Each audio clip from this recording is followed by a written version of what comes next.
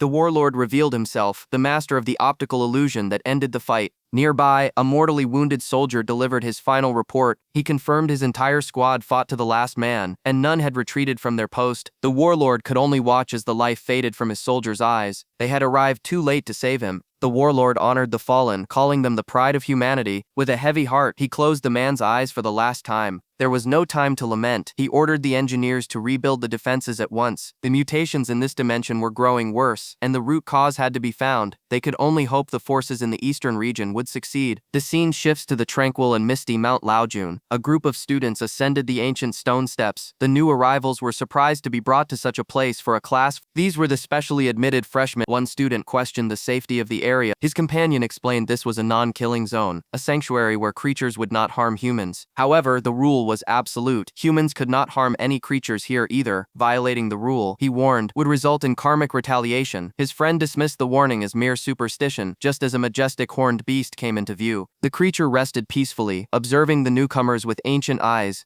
They approached a towering stone monument, the wordless stele, which was rumored to be jinxed. It wouldn't harm them, but it could induce a state of uncontrollable agitation and boundless energy. An instructor appeared, calling the new students to attention. Their first assignment was to persevere for 30 minutes under the influence of the mysterious stele. With a click, she started the timer. Zhou Wen immediately sat and entered a meditative state. A warm, enigmatic power flowed from the ancient stone, enveloping him completely. The green energy swirled around his body. He felt his body temperature spike as an uncontrollable agitation began to build within him. A sudden pulse of turquoise energy erupted from his core. The power converged, forming a vortex directly over his chest. Just as quickly, the strange feeling vanished as the Lost Immortal Sutra began to circulate. Mastering the new energy, a group of trainees meditates before a massive stone stele, absorbing its strange energy. The power coursing through them is immense, pushing them to their limits. The strain is unbearable for most, their bodies groaning under the pressure. Their instructor observes, explaining that the stele's energy will either bring inner peace or extreme agitation. But she is stunned to find Zhou Wen completely asleep, utterly unaffected by the trial. With time running out, she grows concerned that the stele's radiating power could become dangerous. She declares the meditation session officially over. Immediately, the pent-up energy overwhelms the other students. They erupt into a chaotic brawl, desperate to release the excess power. The instructor watches the undisciplined display with disappointment. She has never seen students lose control so completely. Zhu, however, feels perfectly invigorated and decides to take a walk to burn off the energy. She dismisses him, instructing him to return to the college in 3 hours. He ventures off into the serene woods nearby. A quick check of his status reveals a significant boost. His vitality has increased to 11, a breakthrough achieved just by meditating. He deduces that the stele is a mysterious vitality source, which means he can also acquire a mystic egg for free. As he walks, he's suddenly struck from behind by an unseen force. He turns to face a massive dimensional creature, its power palpable. The beast's level is clearly not low, but instead of attacking, the creature simply ignores him. It walks over to a patch of grass and plucks a rare spirit herb. The beast begins to calmly chew on its prize. Zhu observes, noting the creature is simply enjoying its meal. Then his eyes fall upon an identical glowing flower, just a few feet away. He decides to claim this one for himself. He grabs the stem and pulls with all his might, but it refuses to budge. His struggle attracts the attention of the dimensional beast, which now glares at him with pure rage. It lets out a furious cry, challenging his claim. With a final desperate tug, Zhou manages to uproot the magical herb. The sheer force of the release sends him tumbling to the ground. He lands hard but clutches the glowing prize in his hand. The beast stares in utter disbelief. It asserts its claim, furious that he would take its food. Refusing to give up, Zhou finds himself in a bizarre struggle for the herb. He resorts to a desperate, disgusting tactic to end the conflict. He presents the now tainted herb to the beast, who recoils in disgust. Defeated by the repulsive display, the creature turns and leaves. Now alone, Zhou notices he's arrived at the Zhongtian Gate, halfway up the mountain. He approaches the ancient structure, shrouded in a dense, unnatural fog. He feels a familiar sensation, realizing a dungeon mark has appeared. A system notification chimes, confirming his suspicion. His phone screen lights up. The dungeon entrance now accessible. He smirks, ready to conquer another hidden zone. But before he can enter, a powerful force strikes him from behind. He's thrown directly into the closing gate, which vanishes behind him. The dimensional creature watches from the trees, having gotten its revenge. The beast turns and departs, leaving Zhou to an unknown fate inside the dungeon. He stands amidst a storm of golden energy, the aftermath of a devastating attack. Clutching his back in agony, he realizes he was ambushed. Transported to a misty peak, he questions how he arrived after simply consuming an herb. Strange vines suddenly erupt from his skin, wrapping around his limbs. The parasitic growth spreads rapidly, threatening to consume him entirely. Focusing his will, he activates the Lost Immortal Sutra. A wave of pure energy expels the vines from his body, knowing he needs a mysterious power to truly escape. The eye of the beast that sent him here glows with immense power. A horned, mystical creature appears, its gaze fixed upon him. Lost in a dense fog, he searches for a path forward. The creature emerges from the mist, confronting him directly. It stomps its hoof with thunderous force. The very clouds part, revealing a hidden sanctuary. The single stomp cleared a path straight to a mysterious temple complex. The beast nudges him forward, compelling him toward the entrance. He arrives at the gate, realizing he has entered a separate dimension. The architecture feels strangely familiar, reminding him of a cursed temple. A sign reveals the name, Tai King Temple. He hesitates, sensing the place is cursed, but the creature gives him no choice. He crashes to the ground, infuriated by the creature's actions. An ancient voice echoes, speaking of the great Tao that governs all things. It offers him a choice between 3 sacred talismans. 3 objects of power materialize before him, glowing with distinct energies. He analyzes the talismans, deciding the wood element is his best choice for this domain. He reaches out and selects the wood talisman. The moment he touches it, a violent surge of energy overwhelms him in another forced hatching. He is engulfed in a vortex of untamed green power. A system prompt confirms the process is complete. The ritual leaves him completely drained of his strength. A sphere of light now glows faintly in his chest. From the light emerges a tiny companion pet, a small fairy. Its status screen reveals it is a banana fairy, with all stats at their evolutionary limit. He decides to analyze its unique wind ability later, needing to return to his group. Back at the school, his teacher demands to know why he is so late. His companions ask where he disappeared to, but he offers only a vague excuse. They are shocked to hear he supposedly befriended an antelope. He turns to find the horned beast has followed him out of the dimension. He recognizes the unique mark on its forehead. It is the legendary goddamned antelope. He offers the strange creature a freshly washed leaf. The antelope snorts, utterly unimpressed by the offering. This beast had followed him from the game into reality, a persistent anomaly. He recalled his attempt to enter Mount Laojun through his phone. He had believed the game world would be a safe, simulated environment. That belief was annihilated when a dimensional creature killed him instantly upon entry. Despite its insolent nature, the creature was clearly a high-class being, one he decided to keep. He turns his focus back to the game, putting the strange animal out of his mind. Within the simulation, a colossal firebird descends upon a towering structure. He and his companion, the banana fairy, brace for the imminent conflict. The fairy unleashes a powerful torrent of wind energy. The swirling green vortex collides with an opposing force in a flash of light. A massive crystal of ice forms high in the sky, dwarfing the tower below. The extreme cold of the great yin wind is devastatingly effective against the creatures from the temple of the fire god. He analyzes the attack's properties. It is powerful and covers a wide area, but its cost is severe. The strategy becomes clear. Gather the firebirds at the temple's peak and eliminate them in one decisive blow. He acts as the bait, drawing the swarm of fiery creatures toward him. Enraged, the entire flock gives chase, a blazing storm in his wake. They surround him, bombarding his position with explosive attacks. He realizes that to survive and group them, he must first increase his agility. His priority shifts to finding a suitable footwork-type vitality skill. The online forums prove useless, filled with nothing but nonsensical suggestions. He decides to seek more reliable information at the library. The antelope, however, directs his attention to an ad for absurdly expensive vegetables. He glances back, annoyed by the creature's impossibly refined taste. In the library, he quickly dismisses the first book he finds. The fish-to-dragon technique is fast, but its stamina consumption is far too high. After reviewing his options, he concludes the Dragon's Gate flying technique is the most promising. It is a flying technique derived from a goddess, capable of being maintained for a long time. He resolves to visit the Dragon's Gate grottos tomorrow, but the ground beneath him suddenly cracks. A monstrous aquatic beast erupts from the earth, its jaws agape. The creature's immense force shatters the concrete in a devastating impact. A dimensional tear erupts, releasing a torrent of unstable energy. He grits his teeth in alarm, questioning why such a monster would manifest inside the city. A colossal serpent-like beast slithers through the urban landscape, its shadow falling over him. He leaps into action, smashing the ground with a powerful kick. The sheer destructive force of a single swing makes him wonder if he's facing an epic-class threat. The monster unleashes a blinding roar, preparing to use a devastating vitality skill. An officer on the scene gives the order to open fire. Attack helicopters descend, unloading a barrage of ordnance that sparks against the creature's tough hide. From a nearby rooftop, a powerful figure summons lightning, taunting the beast. The serpent retaliates, spitting a stream of corrosive acid. The venomous projectile strikes Zhou Wen, burning through his defenses. The officer approaches him on the now quiet battlefield, asking if he is all right. He stares at the creature's massive corpse, wondering about its true nature. The officer dismisses it as a companion pet that went berserk, assuring him the military will contain the situation.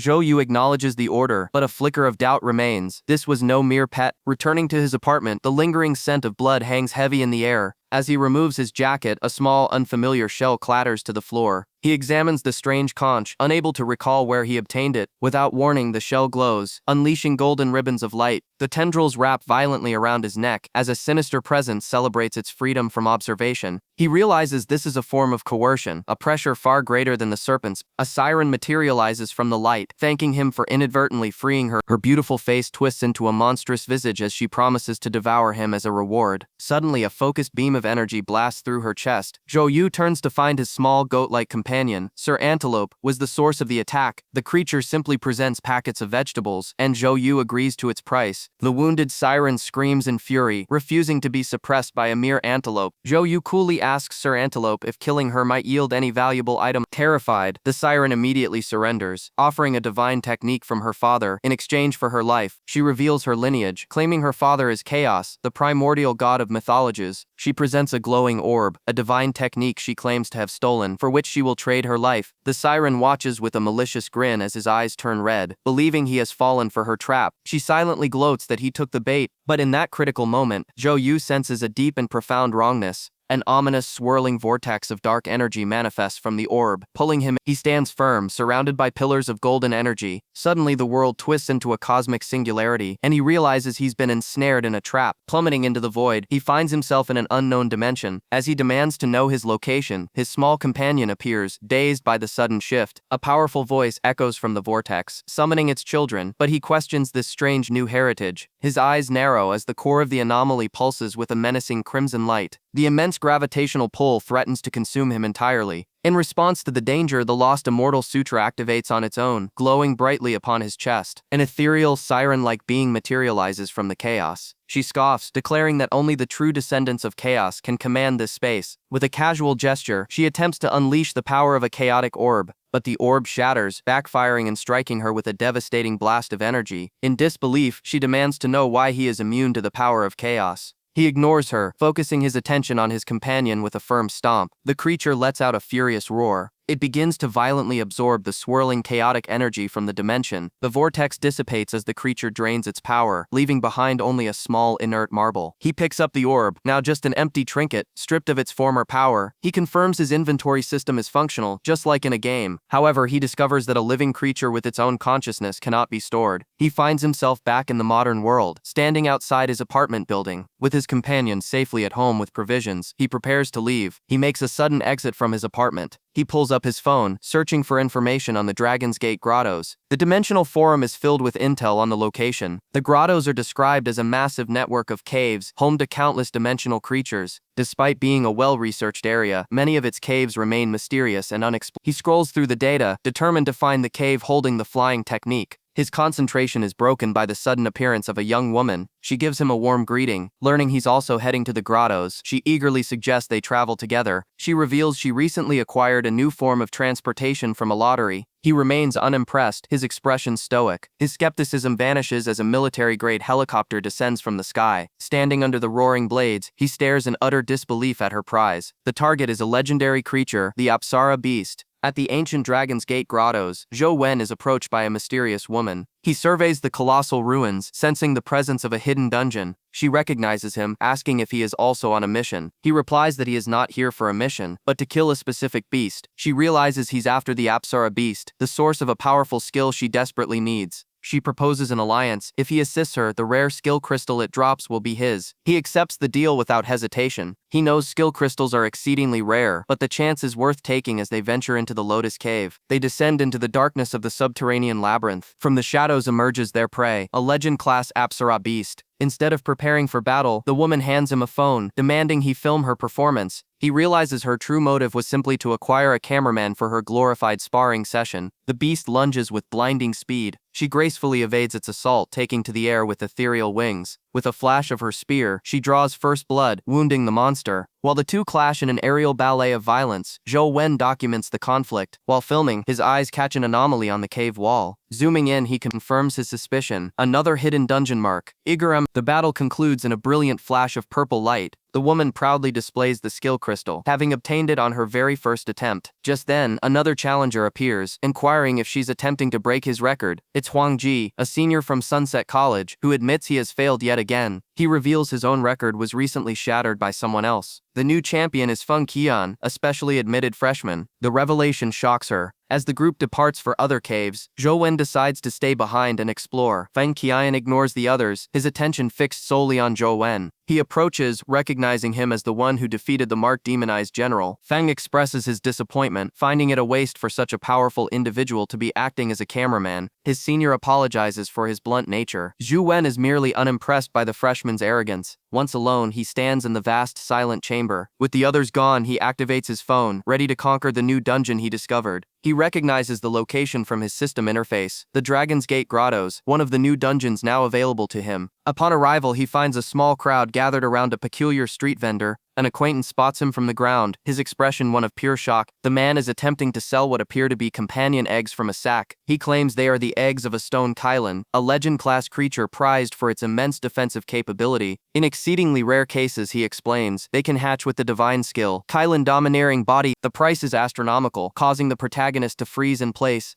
A quick scan reveals the egg's stats, confirming its legend-class status and petrified skin skill. He silently questions how this senior managed to acquire so many eggs of such a powerful creature. A young woman with a mysterious air observes their interaction. The vendor finally recognizes him, a smirk spreading across his face. The senior then reveals a shocking truth. He is the #1 ranked student in the entire college. If he holds such a prestigious rank, his wealth should be immense, so his current venture makes no sense. The senior reveals his true unexpected ambition, to create a game. He demonstrates his current prototype, a primitive and buggy creation. His ultimate goal is to build a game that perfectly mirrors the real dimensional zones he's explored, a project that requires immense funding. He's overcome with emotion, having finally found someone who understands his vision. He declares them collaborators, sealing the pact with a firm handshake. As a sign of their new partnership, the senior offers him one of the priceless eggs as a gift. The young woman offers to select an egg for him, a gamble with incredible stakes. She picks one, and a system notification immediately appears. Unbelievably, the egg possesses the legendary Kylan domineering body skill, defying all probability. Back at his apartment, he finds his own companion has devoured an entire stash of supplies. The need for resources is more critical than ever, both for his own advancement and to sustain his gluttonous creature. He takes stock of his recent acquisitions, a powerful new technique and a stone Kylan egg of unparalleled rarity. His small companion watches with a look of apprehension. A sudden alert chimes from his device. An opportunity has appeared at the underground lotus pond. The fabled blood-patterned Buddha heart lotus has finally bloomed. He resolves to enter the dungeon immediately to test his newfound power. Activating the Apsara technique, he prepares himself for the challenge ahead. A new power is forged from the defeated, creating the Lotus Ant. The beast unleashed a torrent of destructive energy, but with uncanny agility, he moved between the blasts as if they were standing still. He determined the test was complete. The creature's patterns were now fully understood. Closing the distance in an instant, he prepared for the final strike. A cataclysmic explosion obliterated the target. From the wreckage, a legendary reward emerged.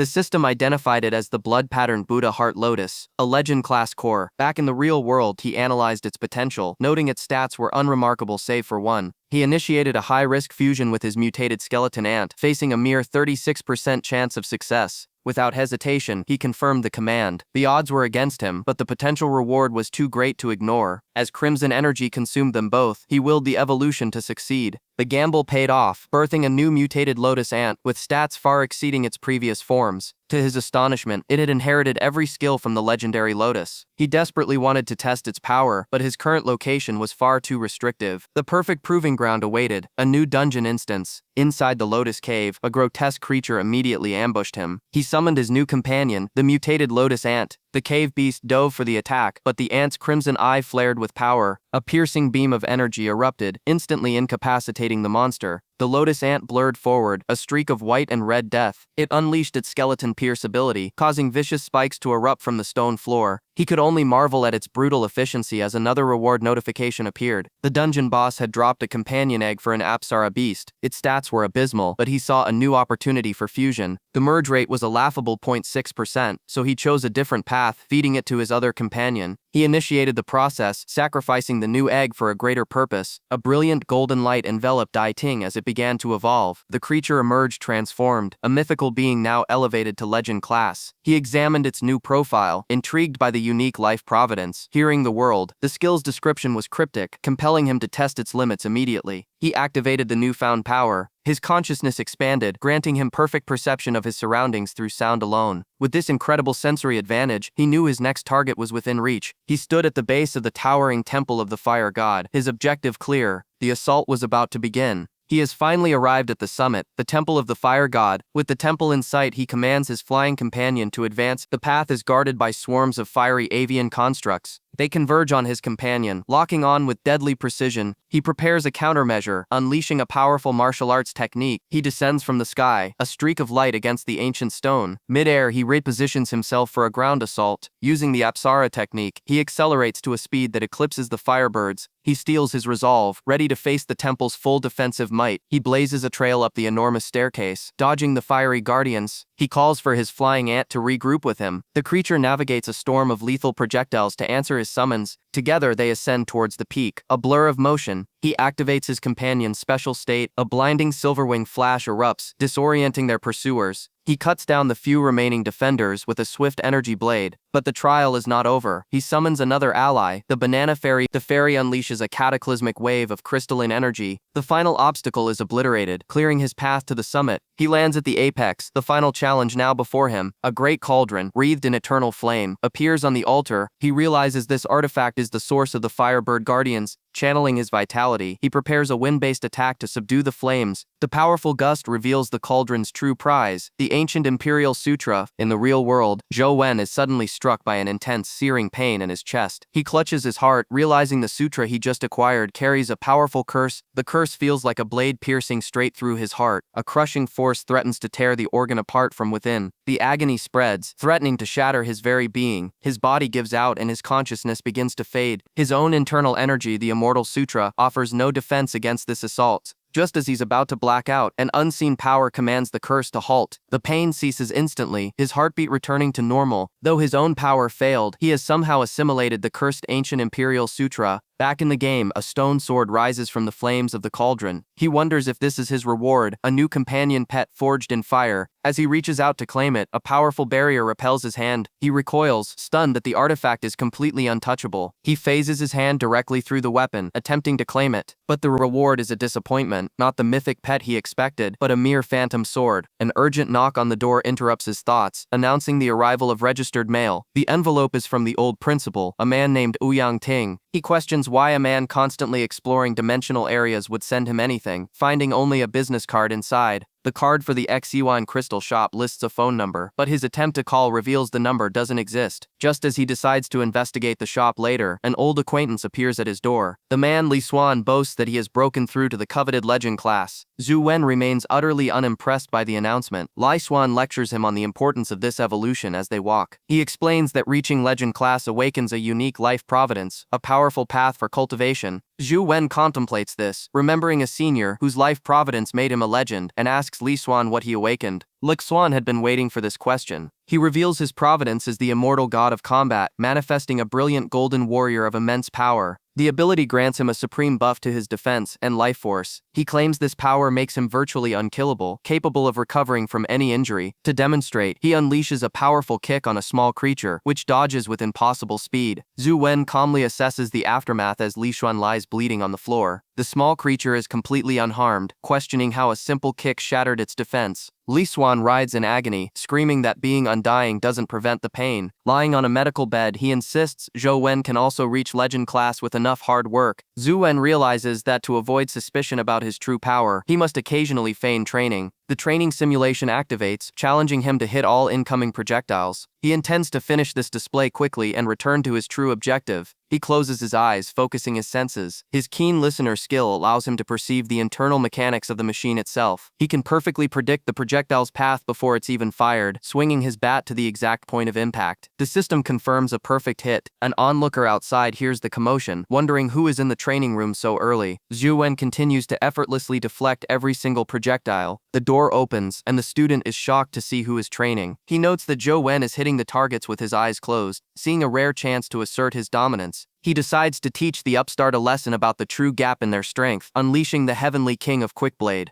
Zhou Wen recalls the impossible speed of the last pitch. The machine fires another ball, a blur of white streaking through the air. The challenger readies his stance, vowing not to fail again, but Zhou Wen effortlessly intercepts the bat, stopping it cold. The bat halts inches from the ball, a demonstration of superior control. Zhou Wen's grip is casual, yet unyielding. The challenger puts all his strength into the swing to no avail. He recoils in disbelief, unable to comprehend the failure, and calls out as his opponent begins to leave. Unfazed, Zhou Wen walks away, but the challenger begs for another round. In a flash, Zhou Wen swings his own bat, perfectly connecting with a new ball, a predictive strike that stuns his challenger. Zhou Wen simply states, "I know," having relied on pure instinct rather than sight. A sudden enlightenment strikes the challenger. He realizes this is the fabled mind's eye. With the machine empty, Zhou Wen's only thought is to return to his game. But the challenger drops to his knees, shouting, "Coach!" His desperate plea hangs in the air. He begs Zhou Wen to train him, admitting he has finally seen his own shortcomings. As he insists on paying for the guidance, a notification confirms a massive transaction has just been sent to Zhou Wen's account. The challenger remains bowed, making an offer that seems impossible to refuse. The amount is a staggering 50,000 yuan, more than enough for Zhou Wen's gaming investments. He reluctantly agrees to coach him but warns that true growth comes from self-discovery. The challenger is momentarily confused by the profound statement. Zhou Wen reflects that he has become a coach simply because the payment was too good to pass up. Back in the game, his character is slammed by a powerful force, revealing the fearsome demonized general. The general roars a challenge, eager to fight the one who acquired the star-slashing knife aura. Zhou Wen's avatar stands ready, his crystalline familiar beside him. The time is 10:01 p.m. The raid is underway. He analyzes the boss, theorizing his scissors-type aura should be effective against the paper-type general. It's an all-or-nothing gambit that will require all of his vitality. The battle erupts in a storm of crimson energy and flashing blades. He commands his summoned creature, the lotus ant, to create a diversion. A cloud of violent purple poison erupts, but the general effortlessly absorbs the entire attack into a dark, swirling orb.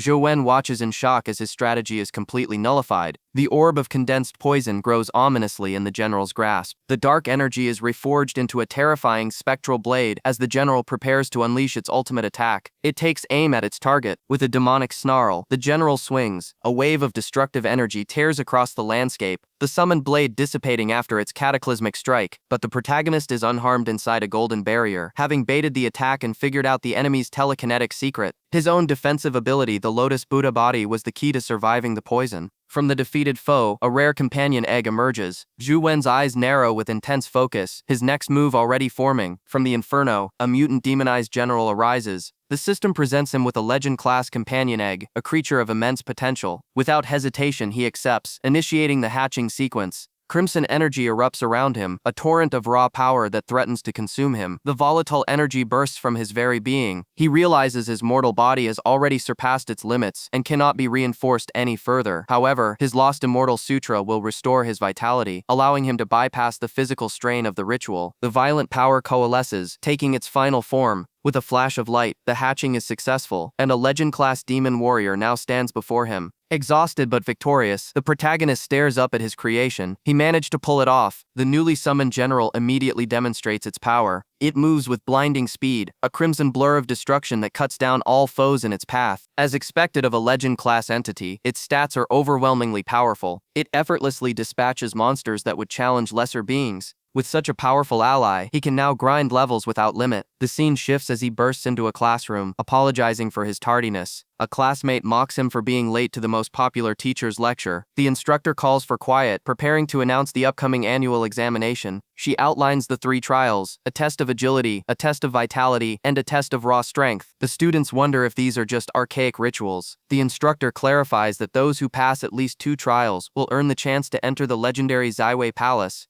The weight of her words hangs in the air. The class erupts in discussion. The Zhou Wen Palace is a place of myth, rumored to hold immense treasures and opportunities. The fabled gates of the palace are said to be under the jurisdiction of their own college. He considers the possibility of entering the palace himself. He questions if even the top-ranked students, like the 3rd young master of the Li family, could qualify. His friend warns him of the fierce competition, mentioning several upperclassmen and even his own stepsister, Wang Lu. The protagonist is surprised to learn that Wang Lu is also a top 10 contender. His friend explains her unique rejuvenation technique, which allows her to break through to a higher class and then regress, growing exponentially stronger each time. This is already her 2nd time breaking through to the legend class. He is taken aback by the sheer scale of her power. As his friend leaves, the protagonist's resolve hardens. Ranking is secondary. His true goal in the Zhou Wen Palace is to find a vitality technique to perfect his final stat. Suddenly a voice calls out to him, addressing him as young master Zhou Wen. The man introduces himself as Sheng, an adjutant, but clarifies he is not here on behalf of the warlord. A car approaches, and Sheng reveals the true host, Madame Lan. A sophisticated woman in a black dress regards him from the vehicle. She thanks him for coming and confirms she was the one looking for him. She invites him inside for a private discussion. They arrive at the Siwan crystal shop, a place he recognizes from a business card the old principal once gave him. "Why have you brought me here, Sister Lan?" he asks, stepping into the modern building. She explains she needs his help selecting a companion egg for Jinger's birthday, admitting she's out of touch. Since he's the one Jinger is most concerned with, she believes his choice would be the most meaningful. He surveys the massive yet completely empty crystal shop. She reveals the owner as a close family friend who grants them exclusive access to new collection. This shop, though not the largest, contains the most exquisite goods in the entire city. While the main floor holds rare crystals, the companion eggs they seek are on a lower level. They approach an elevator to descend into the shop's hidden depths. The lift carries them down into the subterranean levels of the establishments. The doors slide open to reveal a vast vault, lined with countless glowing containment pods. Each orb holds a dormant companion egg, a collection of immense scale. He is stunned that such a massive facility exists beneath an ordinary crystal shop. Lan contemplates her options, searching for the perfect gift. She considers an elegant ice moon fox but quickly dismisses another more delicate creature. She turns to him, asking for his expert opinion on the matter. He points to a grotesque, pulsating mass, suggesting the venomous caterpillar egg. She is taken aback by his strange taste, noting the creature is a peak legend-class monster. Amused, she remarks that such a gift would surely terrify Xiao Jing upon hatching. She imagines the girl's horrified reaction to such a creature. The mention of a birthday sends him into a solemn silence. He recalls that his own father never once remembered his birthday. He dismisses the thought, deciding he wouldn't know how to react to a mother's affection after so many years alone. As they ride the elevator again, she reveals there's another level even further down. Access to this secret floor is restricted, but the owner entrusted her with the key. She wonders aloud if a particular entity is still imprisoned there. The elevator reaches the 2nd basement level, its doors grinding open. A heavy blast door stands before them, and behind it, a monstrous silhouette stirs in the darkness. The creature is immense, its form obscured by shadow, save for its many glowing red eyes. These, she explains, are the loyal companions of fallen warriors, waiting here for a worthy new master.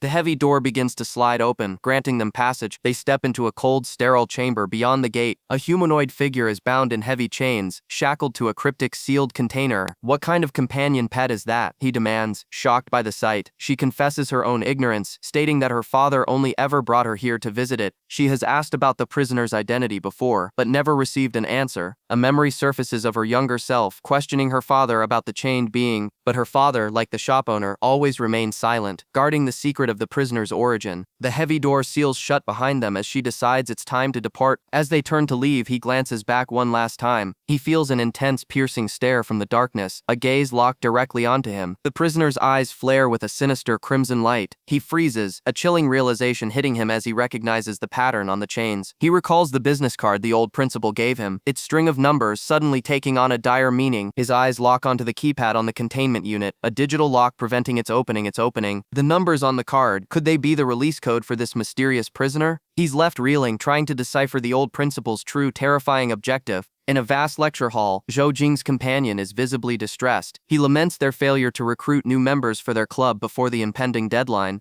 Zhu Jing, however, remains completely unfazed by his friend's outburst. He listens to the frantic complaints with stoic silence. Then he calmly reveals he has an ideal candidate in mind. The name Gu Dian is met with utter disbelief, as the man is known to all as a devil. Zhu Jing confirms his choice, confident in his judgment. He argues that Gu Dian keeps his promises and, despite his reputation, is actually a kind person. His friend is deeply skeptical of this assessment, but with no other options available, he reluctantly agrees to the plan. Their search leads them to the legendary Myriad Buddha Cave. The cavern is filled with an army of stone statues, legend-class Vajra guardians. His friend is stunned that Gu Dian would be training in such a perilous location. Zhu Jing reassures him, stating the guardians are slow and rarely attack. After an hour of fruitless searching, their patience begins to wear thin. Without warning, the eyes of every statue ignite with a menacing red glow. A guardian ambushes his friend, seizing him from the shadows. He's hurled across the chamber, baffled by the sudden, unprovoked assault. As the guardians swarm them, Zhou Jing speculates that they've triggered a defense mechanism. With no path to retreat, they are forced to fight their way out, unleashing their full power. Zhu Jing launches a powerful divine mighty fist into the approaching horde. But for every one they strike down, more emerge from the darkness. Even their summoned knight is quickly overwhelmed by the relentless onslaught. Zhu Jing is sent flying by a crushing blow from a stone fist. He grabs his injured companion, preparing for a desperate gambit. Wreathed in a brilliant green energy, he launches them into the air. He uses a high-level movement technique to rapidly ascend the cavern wall. To his friend's horror, he lands directly on the head of the giant Buddha statue. They find a moment of respite on its massive shoulder, far above the chaos. His friend, clearly shaken, demands to be put down. Below, the stone guardians seethe with impotent fury. Their rage is so intense that they begin to levitate from the ground. The friend is confused, asking why the guardians aren't attacking them on the sacred statue.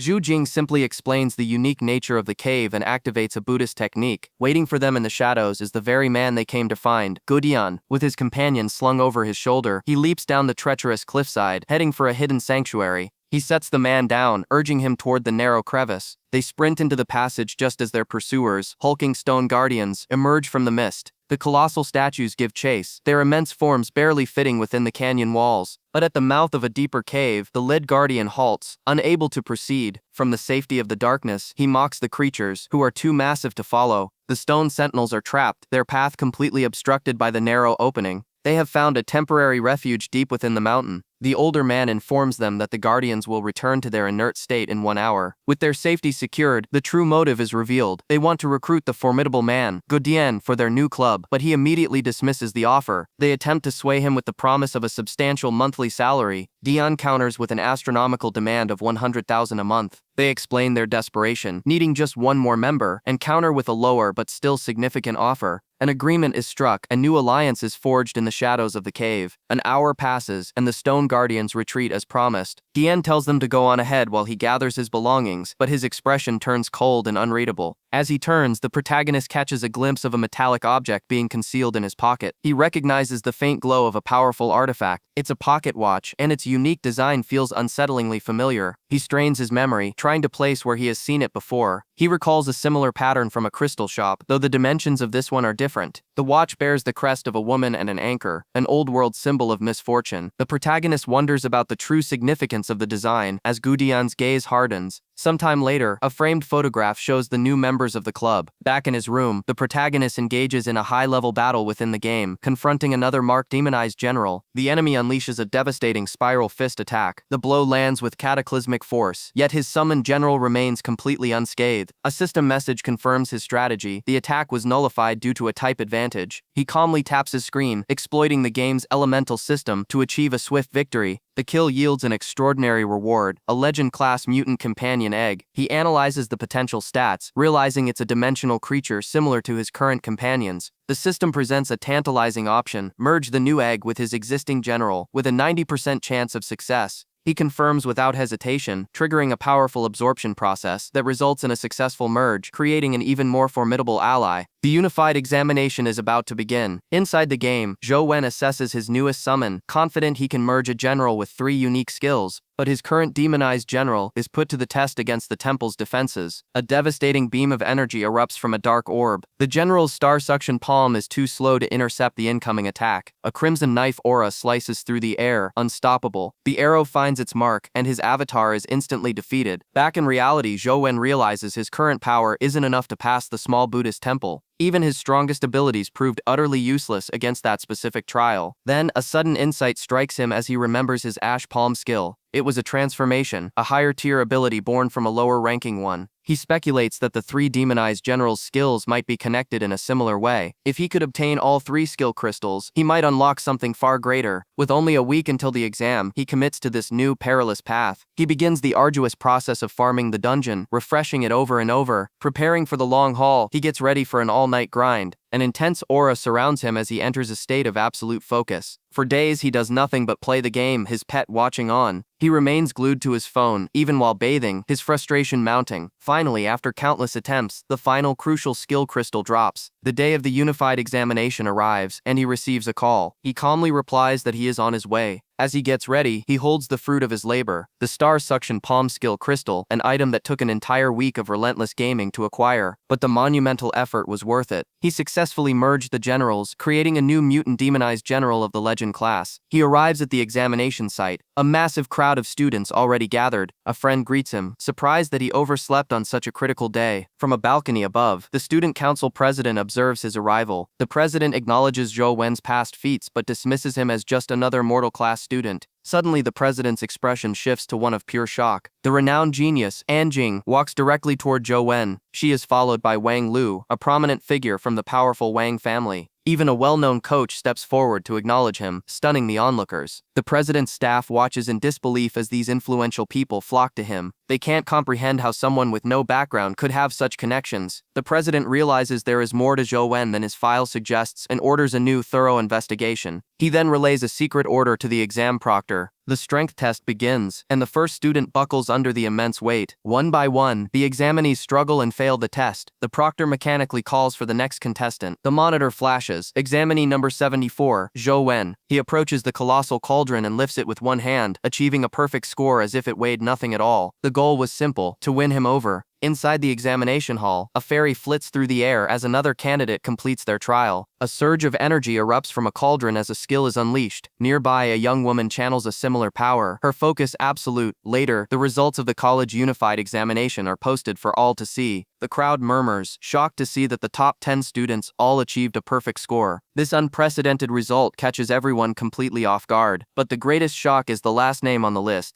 Zhou Wen, a student from the mortal class. His name ripples through the onlookers, recognized from a viral video on the school forums. One of the instructors stares in disbelief, questioning how this is possible. For a student with no special abilities to reach the top 10, he had to be an exceptional genius. Elsewhere, another of the top students finds the results suspicious. A figure approaches them, singling out Zhou Wen by name. He introduces himself as the student council president and requests a private word. Zhou Wen's friend is stunned, wondering how he knows such an influential figure. Zhou Wen himself is equally confused by the summons. The president congratulates him on his top 10 placement, a feat that grants him entry to the Zaiwei Palace. Zhou Wen immediately accuses the president of lowering the exam's difficulty for him. The president simply states that he helped because he sees great potential in Zhou Wen. He then makes an incredible offer, a nomination for the vacant student council vice president position. Zhou Wen stands and gives a curt, decisive refusal. The president is taken aback, reminding him of the immense power the student council holds. Unimpressed, Zhou Wen simply asks to be excused. His expression is firm, his decision final. The president relents, leaving the offer on the table should he change his mind. After he leaves, an assistant questions the president's leniency. The president explains that a person of Zhou Wen's caliber cannot be won over so easily. Just then, the assistant delivers a new document for his review. It concerns an incoming exchange student from the prestigious Covenant College. In another location, a furious voice screams in a hospital room. A priceless vase is smashed to pieces in a fit of pure rage. The red-haired woman, humiliated by her defeat at the hands of a mortal class student, seethes on the floor. She reveals her plan. She has become an exchange student at Sunset College to exact her revenge. Meanwhile, a powerful family is informed of the offense committed against them. A man named John Cape sits cloaked in power, vowing to avenge his sister. Within the ancient halls, a shimmering portal stands as the final gateway, guarded by stoic sentinels. They arrive at the entrance to the fabled Zaiwei Palace, its stone doors sealed for ages. The group examines the golden arrow-shaped tokens recovered by the college, the only keys to this treasure vault. An official warns them that the treasures within are a matter of chance, ranging from legendary skills to worthless trinkets. A deep, resonant toll echoes through the cavern. The time to claim their prize has arrived. The colossal stone doors grind open, revealing a dark chamber filled with floating spheres of light. The rules are simple. Pierce a light ball with a token to claim the treasure inside. One of the students stares in awe, overwhelmed by the sheer number of potential prizes. A token is sent flying, striking one of the golden orbs. Another student remarks that with no way to tell the orbs apart, their fate rests entirely on luck. He successfully retrieves an ornate, glowing treasure chest. A young woman points out that a chest is worthless until it's opened. Our protagonist, however, has a different objective. He knows that if he can locate the hidden dungeon mark, every treasure in this hall will be his for the taking. He scans the chamber meticulously, but the hand symbol is nowhere to be found. His attention is drawn to the entrance gate itself, but a colleague warns him away, stating the gate has devoured countless experts who drew too close. Heeding her warning, he pauses his search. For now, he will have to select a prize like everyone else. His companion offers to choose for him, having already secured her own item. She decides to pick one at random, putting her faith in pure chance. He hands over his token. Without even looking, she casually flings it into the air. The token strikes an orb, which erupts in a flash of brilliant light. She catches the materialized prize, a small, unassuming wooden box. Inside rests an ancient-looking golden oil lamp. He inspects the strange artifact, questioning its purpose. Curiosity takes over as he rubs the lamp's surface. A flame ignites, and a spectral golden energy erupts, wrapping around his body. An unreasonably strong power seizes control of him, moving his limbs against his will. He realizes the source of this control is the cursed lamp. His body is suddenly forced into motion. An unknown energy surges through him. The artifact compels him into a series of bizarre, ritualistic movements. He fights for control, but the lamp's influence is absolute. His body contorts into graceful yet unnatural poses.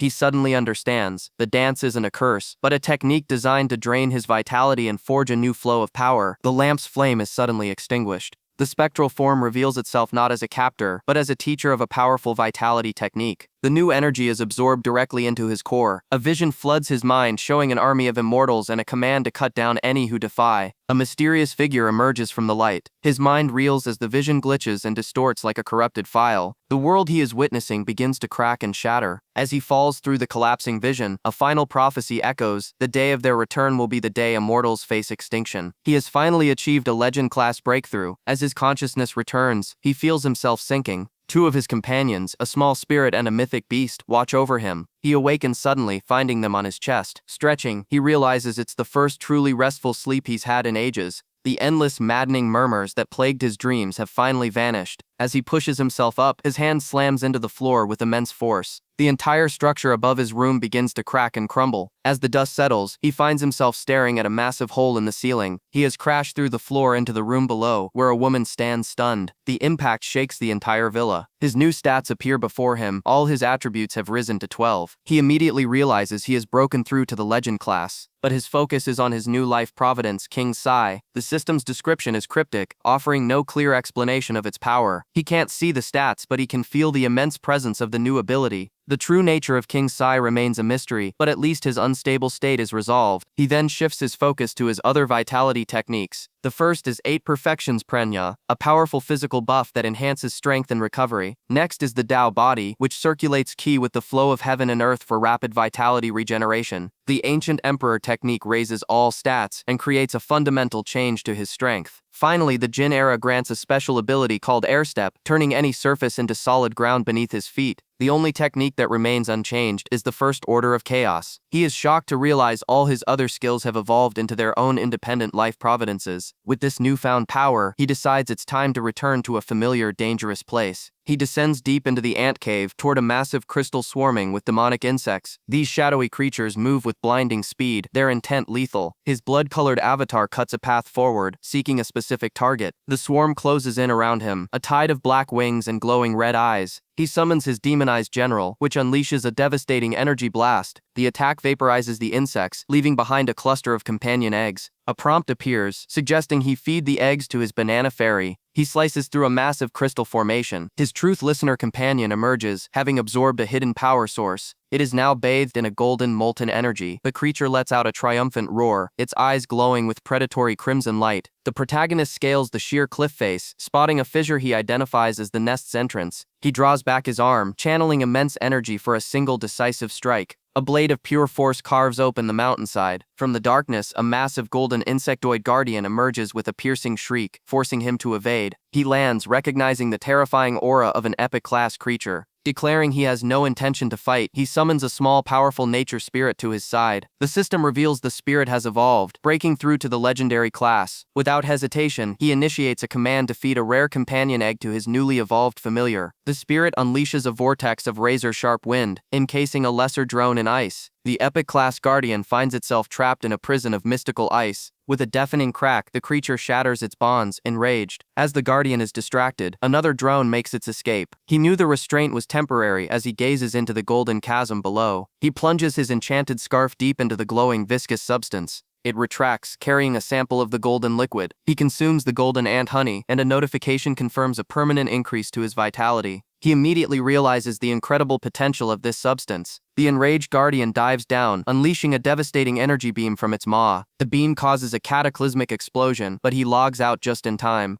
Back in reality, he marvels that the honey can raise his stats beyond the normal limits for his legend class. A determined glint appears in his eye. He must acquire more of it. He also recalls seeing a mysterious white cocoon deep within the ant nest. Meanwhile, at the prestigious Sunset College, a new visitor arrives. This is John, an envoy from the Covenant College, exuding an air of supreme confidence. He's given a tour by the president, expressing admiration for the institution's reputation. The president informs him that, as requested, they have arranged duels with their finest students. While John anticipates the matches, our protagonist is engrossed in his own research, looking for a system exploit. The duels begin with a blinding flash of movement. Blades of light clash within the dedicated battle building. John's first opponent fights him to a standstill, their skills appearing perfectly matched. Spectators note that John is still holding back his true power, a signature technique from one of the 6 hero families. The match concludes, and the combatants exchange a nod of respect. John compliments the high caliber of Sunset College's students. However, he has an ulterior motive for his visit. The president senses this and invites him to be direct. John reveals he's searching for a specific student, one who entered the top 10 rankings with only a mortal class. The target of his search is completely unaware of the powerful figure who has come looking for him. A new challenger emerges, determined to test Zhou Wen's mettle. Zhou Wen contemplates his recent battle, frustrated by his inability to locate the ant nest again. He knows the golden flying ant is intelligent and won't fall for the same strategy a second time. This creature possesses a cunning far beyond that of the mindless beasts he has faced. An unexpected call from his teacher, Ms. Wang Fei, interrupts his thoughts. He answers, only to be greeted by the serious face of An Sheng. They have summoned him for a meeting of grave importance. The two of them inform him that he must take a temporary leave from the college. The reason is a formal challenge from an exchange student, who is none other than Liz's brother, and Sheng reminds him of the red-haired woman who previously attempted to end his life. Both siblings hail from the Cape family, one of the 6 legendary hero lineages. This man, John, is known as a saint in the Western region, possessing a powerful inherited physique. Miss Wang reveals that the college has always been suspicious of how Zhou Wen achieved his high rank. John is using these doubts as a pretext to orchestrate a deathmatch under the guise of a duel. They urge him to stay under the An family's protection until the threat passes. Meanwhile, John is already on campus, effortlessly charming the other students. His esteemed status as a saint makes him an instant celebrity. However, his performance is cut short by an abrupt interruption. A determined young woman steps forward and confronts him without hesitation. The air crackles with tension as the two lock eyes. John feigns politeness, claiming he is only there to challenge Zhou Wen. She sees through his facade and dares him to fight her instead. He scoffs, accusing her of defending a cheater who tarnishes the college's reputation. He openly mocks Zhou Wen's rank, calling it an impossible feat for a mortal class. John announces he will wait 3 days, casting Zhou Wen as a coward in hiding. She demands to know why he is delaying the confrontation. At that moment, a new figure calmly steps into the tense standoff. Zhou Wen has arrived to face his challenger directly. He stands beside the woman who defended him, ready for battle. His teacher watches from the side, fully aware of the life or death stakes. Drones fill the air, broadcasting the event for all to see. A massive crowd gathers before a large screen, eager to witness the outcome. In the arena, John frames the duel as a matter of the college's honor. He arrogantly sets the conditions for the fight. John declares that if Zhou Wen can merely survive his companion pet for 10 minutes, he will accept defeat. Zhou Wen counters with a single confident word, 1. An enormous armored knight materializes on the battlefield, its presence overwhelming. But Zhou Wen clarifies his true intention. He will end this fight in 1 minute. A torrent of demonic energy erupts from his body, revealing his terrifying power. An analyst identifies the opponent's trump card, the Holy Spear Knight from Camelot. This legendary companion is Lamorak, one of the most powerful summons in existence. The knight lunges forward with impossible speed, but Zhou Wen's eyes glow with a menacing red aura. A demonic hand, crackling with dark energy, emerges to intercept the strike. The monstrous entity effortlessly catches the Holy Spear mid-thrust. It smirks, the sound of screeching metal echoing as its grip tightens. The knight's unstoppable charge is brought to an abrupt and shocking halt. Spectators gasp in disbelief. Zhou Wen has summoned a demonized general, but one observer senses a deeper threat. This is no ordinary demon he has subjugated. Zhou Wen stands calmly before his colossal guardian. The knight's master is stunned that the Holy Spear's attack was completely neutralized. The knight stomps the ground, attempting to break free. The demon hurls the spear back with contemptuous ease. In response, the knight unleashes a blindingly fast counter-slash. The two powerful beings engage in a ferocious clash of steel and claw. The master of the night is infuriated that his ultimate weapon could not achieve an instant victory. He mocks the demon's resistance, considering it a fatal mistake. Activating the knight's oath, he channels overwhelming power into his summon for a devastating final strike. As the golden spear descends, the demon conjures a swirling vortex of dark energy. The holy attack is completely absorbed, leaving its wielder in shock. The general unleashes its own technique, the star-sucking palm. The knight is pulled irresistibly toward its demonic foe. The demon winds up a catastrophic punch. The blow connects with the force of a meteor. This astral fist sends the legendary knight careening across the arena. The once mighty warrior lies shattered and defeated on the floor. Zhou Wen's allies erupt in celebration of the impossible victory. An analyst observes that the demon possesses incredibly unique vitality skills. Enraged, the knight's master activates his own power, the Holy Emperor Physique. He acknowledges Zhou Wen's strength and proposes a direct duel.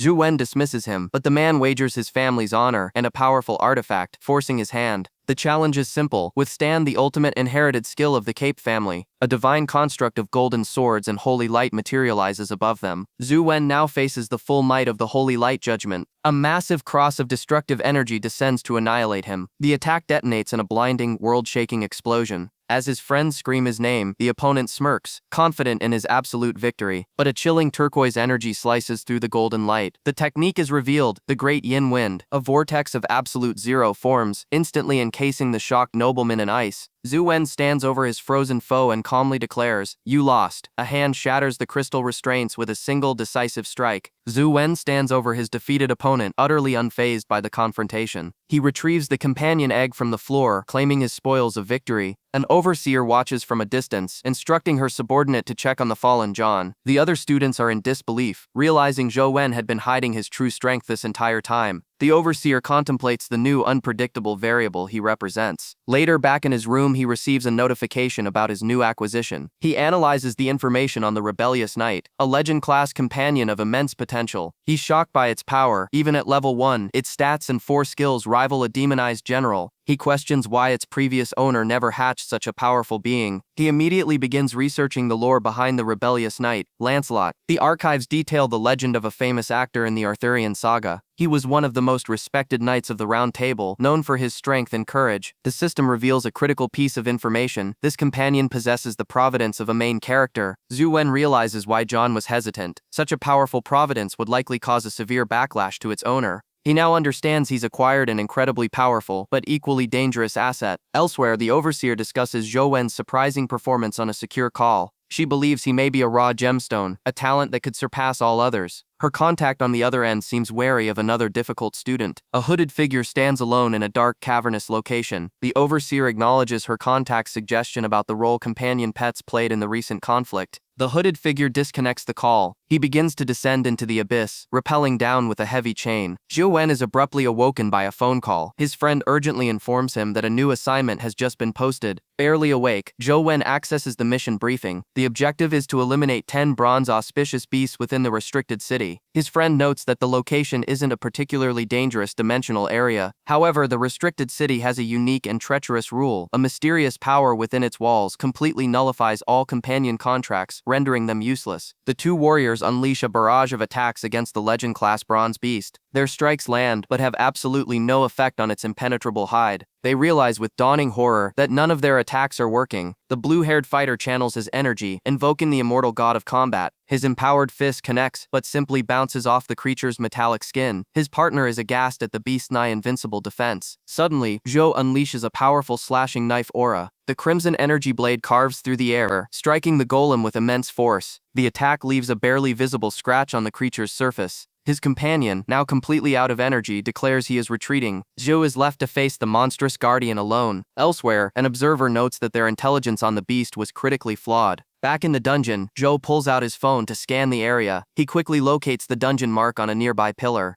His companion complains that the assignment is impossible, especially since his companion pets are restricted. Zhou notes that while his own pets are still connected, he must keep them hidden to abide by the city's rules. He deduces that while the beast's defense is absolute, its slow movement must conceal an exploitable weakness. His partner worries that if their classmates attempted this, they would be annihilated. Zhou, ever the opportunist, decides to create a strategy guide and sell it. His friend is stunned by his ruthless pragmatism. After countless attempts, Zhou finally begins to understand the beast's mechanics. He discovers that by striking specific points on its body, he can disrupt its internal energy. The glowing lines on the creature's frame begin to dim with each precise hit. He identifies the next weak point. A well-placed strike creates a fracture in the beast's armor. He understands that the beast needs energy for all its functions. His research reveals the beast's fatal flaw. Its weak points shift depending on its actions. To defeat it, a mortal-class fighter would need a comprehensive record of every single vulnerability. The process is grueling, forcing him to push his limits again and again. Soon after, his companion receives a file from Zhou. He opens the message, bewildered. He calls Zhou in a state of shock, shouting that the plan was a success. The walkthrough was perfect, allowing him to defeat the monstrous beast entirely on his own. He asks how Zhou acquired such detailed, flawless information. Zhou confirms the guide will work for any mortal-class user and asks if it will be profitable. His friend assures him that this guide will make him a fortune. A female classmate, however, seems confused by their discussion of a walkthrough. She shows them the official assignment on her phone: kill 10 bronze rabbits. The two warriors stare in disbelief. They realize they've been fighting the legendary boss instead of the common mob. A lone figure stands amidst shattered golden pillars. Zhu Yu and his friend receive a unique assignment: slay 10 bronze auspicious beasts in the restricted city. He realizes this special mission means his usual money-making scheme, selling walkthroughs, is now useless. However, an upperclassman reveals that the special admission class was also assigned to hunt the same beast. The senior, Huang Ji, approaches them with a cunning idea. He scrolls through Zhou Yu's detailed beast analysis on a tablet. Huang Ji is stunned by the depth of the analysis, noting every single move has been dissected. When asked if the elite students would buy it, the senior gives a blunt no. He explains that the pride of these specially admitted students would never allow them to use someone else's guide. Just as Zhou Yu's hope fades, the senior reveals the true plan. They'll buy it to shatter his record in the city. Huang Ji smirks, knowing the egos of the elite will drive them to secretly purchase the guide to claim the top spot. The mention of record-breaking sparks a memory for Zhou Yu. He recalls Feng Qian and Wang Lu's own attempts to set a new record in the Lotus Cave. Huang Ji's plan is set in motion. Suddenly, Zhou Yu is seized from behind by his enigmatic coach. He's unceremoniously dragged away for another brutal training session, leaving his friends bewildered. The senior calmly states he will handle the sales of the guide. Later, in a sterile training room, the coach is informed that his student has mastered the legendary Mind's Eye. The coach is utterly baffled, as he never taught such a technique. The student, Feng Qian, requests an inspection of his newfound abilities. He takes his stance, his blade humming with a pale blue energy. With blinding speed, he unleashes a devastating slash that cuts through the air. The coach feels an immense pressure, as if every single attack is locked onto his vitals. He recognizes the fluid, deadly movements as the Dragon's Gate Apsara technique and narrowly dodges the assault. Feng Qian becomes a storm of flashing steel, forcing the coach to consider the mind's eye again. The coach feels an unnerving sensation, as if the sword itself is staring directly into his soul. The final strike connects with an unseen barrier. Feng Qian sheathes his blade, explaining his new perception allows him to sense the flow of air around any moving object. The coach acknowledges this is the realm of heightened senses he wanted him to reach, even if it's not true precognition yet. He declares that his teaching is complete, there is nothing more he can offer. Feng Qian desperately tries to refuse, even offering to return the payment. He insists that the coach has shown him the path forward, and he can now progress on his own. The coach is left speechless by his student's resolve. Feng Qian bows respectfully, but then makes a startling request. He asks to live with his coach, throwing the stoic man into a state of utter panic. The coach warns him that such a path could lead to his death,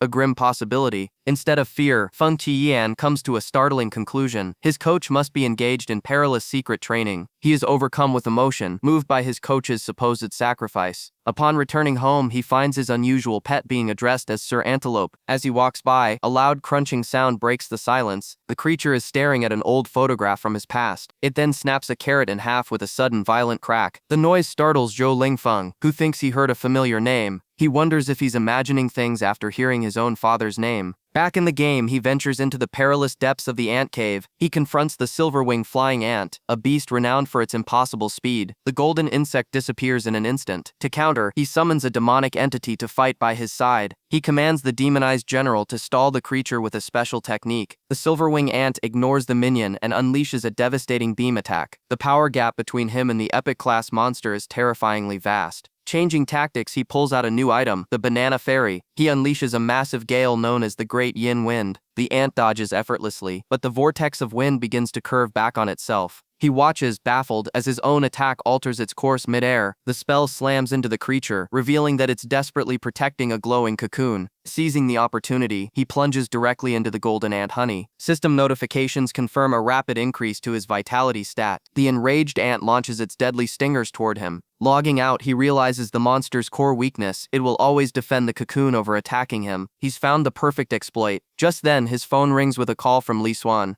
Quan wants to tackle the restricted city assignment the very next day. Zhu agrees, though he questions the rush since they already have the mission guide. It's a joint operation with the Weiyang Club. Combining their club activities with the assignment, their call is cut short as new applicants arrive for the club event. The following day, they gather at a massive coliseum filled with players. Zhu is taken aback by the sheer number of people who have assembled. The student council president, Wei, observes the gathering from a distance, wondering about the purpose of this club activity. He confronts a rival leader, sneering that his ocean club is full of problematic individuals who don't follow the rules. A palpable tension fills the air as the three faction leaders stand in opposition. A newcomer arrives, remarking that Zhou Wen's recent victory has drawn the attention of every major player. More allies arrive, including a young woman who greets her coach. Zhou Wen is perplexed by the sudden crowd gathering around him. The leader of the Swanwen Club smugly announces that they are all his newest recruits. He explains how he convinced them to join, while another expresses her desire to simply follow Zhou Wen. A chaotic battle erupts nearby as students clash with monstrous creatures. One brawler shouts that his club won't be outdone by their rivals. An onlooker is impressed by the coach's overwhelming display of power. Deciding to ignore the commotion, Zhou Wen finds a quiet place, but his mysterious phone suddenly activates. He stares at the device, recognizing its unusual signal. Just then, the entire ground begins to shake with tremendous force. The other students cry out in alarm, thinking it's an earthquake. A massive section of the stone wall collapses before their eyes. Where the wall once stood, a shimmering portal of pure light materializes. The group cautiously approaches, realizing a new uncharted space has just been revealed. They speculate it could be a hidden treasure cave, a place not marked on any map of the city. Zhou Wen remains silent, his expression grim. His gaze remains fixed on the strange phenomenon. They enter the new area and are confronted by a colossal, intricately carved bronze gate. A woman inspects the ancient structure, wondering what secrets it could possibly be hiding. Zhou Wen activates a skill, levitating to get a better view of the immense edifice. He confirms there is no entrance, not even a single vent on its surface. A warrior unleashes a devastating strike against the gate, but his attack is completely ineffective. Even a blow from a gigantic warhammer fails to leave a single scratch, proving brute force is useless. Zhou Wen contemplates the immense power that must be protecting this mysterious structure. Suddenly, one of the scholars has a flash of insight. He declares that this is a legendary place, one that was built to deceive heaven and God. He explains it dates back to the Zhou dynasty, when an emperor desperate to escape death built a sealed city for his remains. This death city was forged from solid bronze, an impenetrable tomb meant to fool destiny itself, but the emperor still perished. Impatient, the others demand to know how to get inside. The scholar, now certain of their location, confirms that this is the lost death city from the history books. He proposes a new strategy. They will dig around the south wall of the city. Their excavation reveals a dark passage, and they worry about what dangers lurk within. Inside, the vast chamber is completely empty except for a single withered tree at its center. As Zhou Wen approaches, his mysterious phone begins to beep. The device has detected the tree and is initiating a download, a reaction he's never seen before. He confirms with the others that the desolate tree is the only thing in the entire chamber. Suddenly, the dead tree erupts in a blinding flash of azure light. The entire group stares in astonishment as ethereal energy pours from the once dead wood. A panicked student admits to his president that he had just touched the tree. The moment his hand made contact, the strange phenomenon began. The tree is now completely enveloped in a glowing, supernatural mist. The withered tree releases its final essence as its life force fades completely. One of the onlookers extends a hand, detecting no residual curses from the strange plant. His companion confirms the lack of malevolent energy, leaving them to wonder about the tree's true nature. While the men are baffled, a young woman finds the entire phenomenon deeply intriguing. She steps closer, drawn to the silent, lifeless wood. As her fingers make contact, a crimson energy erupts from the point of impact. The entire tree is consumed by a blinding red light, engulfing the woman and its aura. She reports feeling no ill effects, and the group theorizes the tree reacts differently to each person. Another man steps forward to test the theory, and the tree instantly transforms into a brilliant gold. Later that day, Zhou Wen checks his phone, growing impatient. An unknown application is still downloading, with no end in sight. Even after returning to his room, the download persists, defying all logic. The device is completely unresponsive, leaving him no choice but to wait for the process to finish. Frustrated, he abandons the phone and decides to rest for the night. He settles into bed, unaware of the forces now at play. Elsewhere, as rain falls, a critical discussion about the fight for the Holy Land is underway. A matriarch expresses her concern over Zhou Wen's involvement, fearing for his safety. Her companion, however, places his full trust in another candidate, Zhao Jing'er. The woman reminds him of the finality of the decision and the danger of Zhao Jing'er's unstable condition. She was born with a rare cold factor physique, an unstable power that causes her immense pain. No matter the odds, the matriarch is resolute. She cannot bear the thought of losing another person she cares for. The man departs, leaving her to her solemn thoughts. She stands alone, burdened by the weight of command. The storm continues to rage outside Zhou Wen's residence. He awakens to a notification. The mysterious download is finally complete. The app is named Dead Man Tree, a moniker he finds deeply unsettling. Upon opening it, he's transported into a digital dimension, face to face with the virtual tree. He contemplates the connection between the real-world anomaly and this new game dungeon when a sudden knock echoes through his room. He opens the door, startled by his unexpected visitor. A woman, drenched from the storm, stands before him and demands the showdown they had promised. She stands there, soaked and determined. Zhou Wen is taken aback by her sudden appearance and intense demands. She tosses a heavy coat at him, directing him to a room upstairs.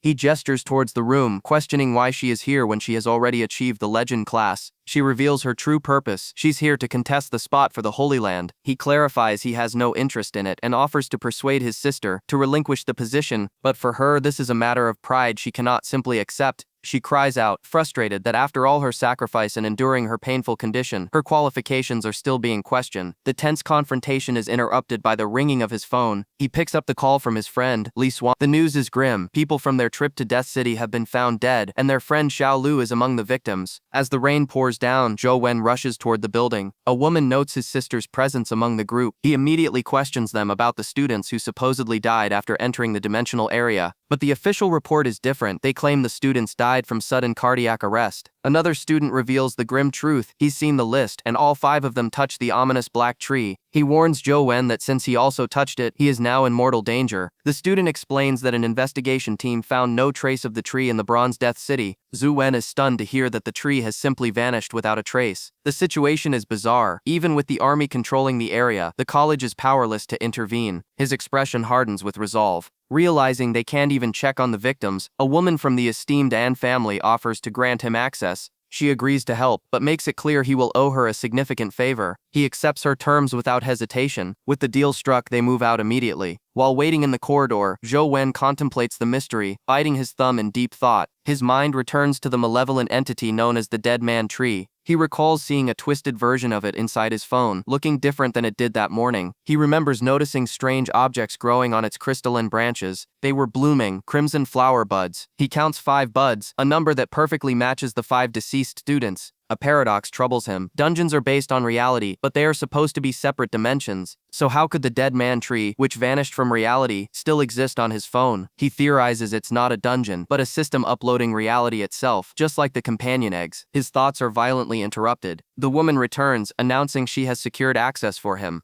Inside a sterile room, a general vehemently argues against dissecting the bodies. A mysterious doctor in a plague mask calmly questions his refusal, citing the need for answers. He argues their physiological functions have stopped, they are already dead, and an autopsy is their only path to understanding. The general retorts that the powerful Wang family will not stand for their daughter being desecrated. The doctor counters that the victims are trapped between life and death, and only he can offer them a lifeline. The general takes this as a threat, but the doctor insists it is merely the cold, hard truth. Suddenly, the door to the secure room slides open. The enraged general demands to know who dares to intrude. The woman steps forward, presenting Zhou Wen as someone who can provide help. The general confirms that the Li family reported a tree, but his forces found nothing. Zhou Wen states with absolute certainty that the tree is real, and the victims are not truly dead. The others look on in disbelief. He explains his theory. The tree was used to feign death, a core component in a mechanism designed to fool fate itself. He postulates they are in suspended animation, and that their condition is tied to the tree's existence. This means their revival is not impossible. The doctor's glowing red eye fixes on Zhou Wen, analyzing his every word. He issues an ultimatum. Zhou Wen has one night to prove his impossible theory. The general rebuffs the man's offer, reminding him he never agreed to these terms. The robed figure presents a swirling green essence, a manifestation of stolen life force, and issues a chilling ultimatum. This blatant threat ignites the general's fury. Meanwhile, Zhou Wen is briefed on the dire situation of the students, whose vitality is being drained away. He learns the culprit is a forensic medical examiner named Yan Zhen, an epic-level member of the military. Yan Zhen's strange vitality technique is intrinsically linked to the manipulation of life and soul. Within his domain, he can distinguish the state of any living being, making him incredibly dangerous. Zhou Wen announces he's going to the restroom, a clear excuse to act alone. He quickly slips away, sealing the door behind him. He knows he must intervene before the medical examiner can coerce General Qin any further. Transporting his consciousness, he confronts the source of the life drain, a crimson parasitic plant. The buds, once dormant, are now blooming, accelerating the life-draining process. His spiritual avatar manifests, prepared to sever the connection by force. He realizes these 5 flowers represent the students, their growth siphoning away life essence. He unleashes a powerful blade of energy, aiming to destroy the buds instantly. His devastating strike races towards its target, but his attack is deflected by an unseen powerful barrier. The parasitic plant remains completely untouched by his assault.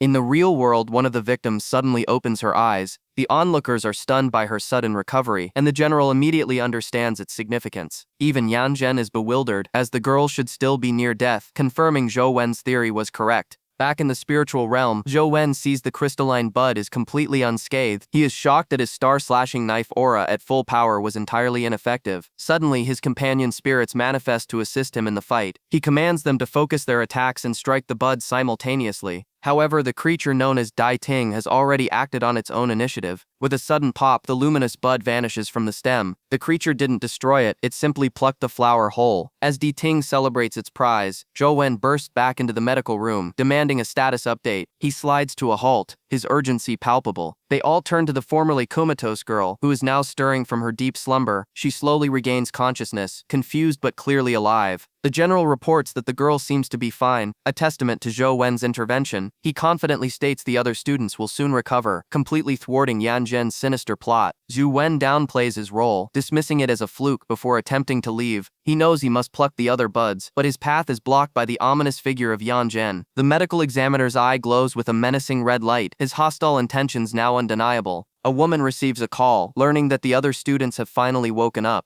Her expression darkens as the line abruptly cuts. She glares at her phone, a sense of unease washing over her. Meanwhile, in the game dimension, a small creature discovers a collection of mysterious flower buds. Back in reality, Zhou Wen stares at the same flowers on his phone, pondering their purpose. A system notification identifies them as unbloomed deadman flowers, but their use remains a mystery. The small companion beast is intensely drawn to one of the buds. Seeing no other use for it, Zhou Wen's avatar permits the creature to consume the flower. The moment it does, a violent crimson energy erupts, instantly forming a new bud from the creature's own life force. The newly manifested bud glows with an ominous light. Suddenly, Zhou Wen senses a powerful, familiar presence approaching. It's Li Xuan. At that exact moment, his phone begins to ring insistently. He lies motionless on the floor, completely unresponsive to the call. On the other end, his friend grows frantic, fearing the worst has happened. In the game, a system alert flashes before Zhou Wen's avatar. The small creature is thrown back by the sheer force radiating from the bud. Miles away, another player suddenly opens his eyes. Zhou Wen finally answers his phone, weakly claiming he just fell asleep on the floor. He recalls the system's grim warning about the dead man tree and its life-draining properties. Inside the game, another bud appears on the cursed tree, much to his avatar's dismay. His friend Li Xuan completes a mission, uploading a picture as proof. He meets up with Zhou Wen, immediately noticing his friend's unnaturally pale complexion. Zhou Wen is internally exhausted. The cursed tree has been producing these buds non-stop for days. He feels trapped by this strange mandatory task the system has forced upon him. Elsewhere, a supervisor monitors his progress, confirming his mission is complete. Her eyes narrow as she analyzes the data. The time has come for the next phase of her plan. Back at the academy, Zhou Wen is summoned. He is being reassigned to a new, more suitable mentor.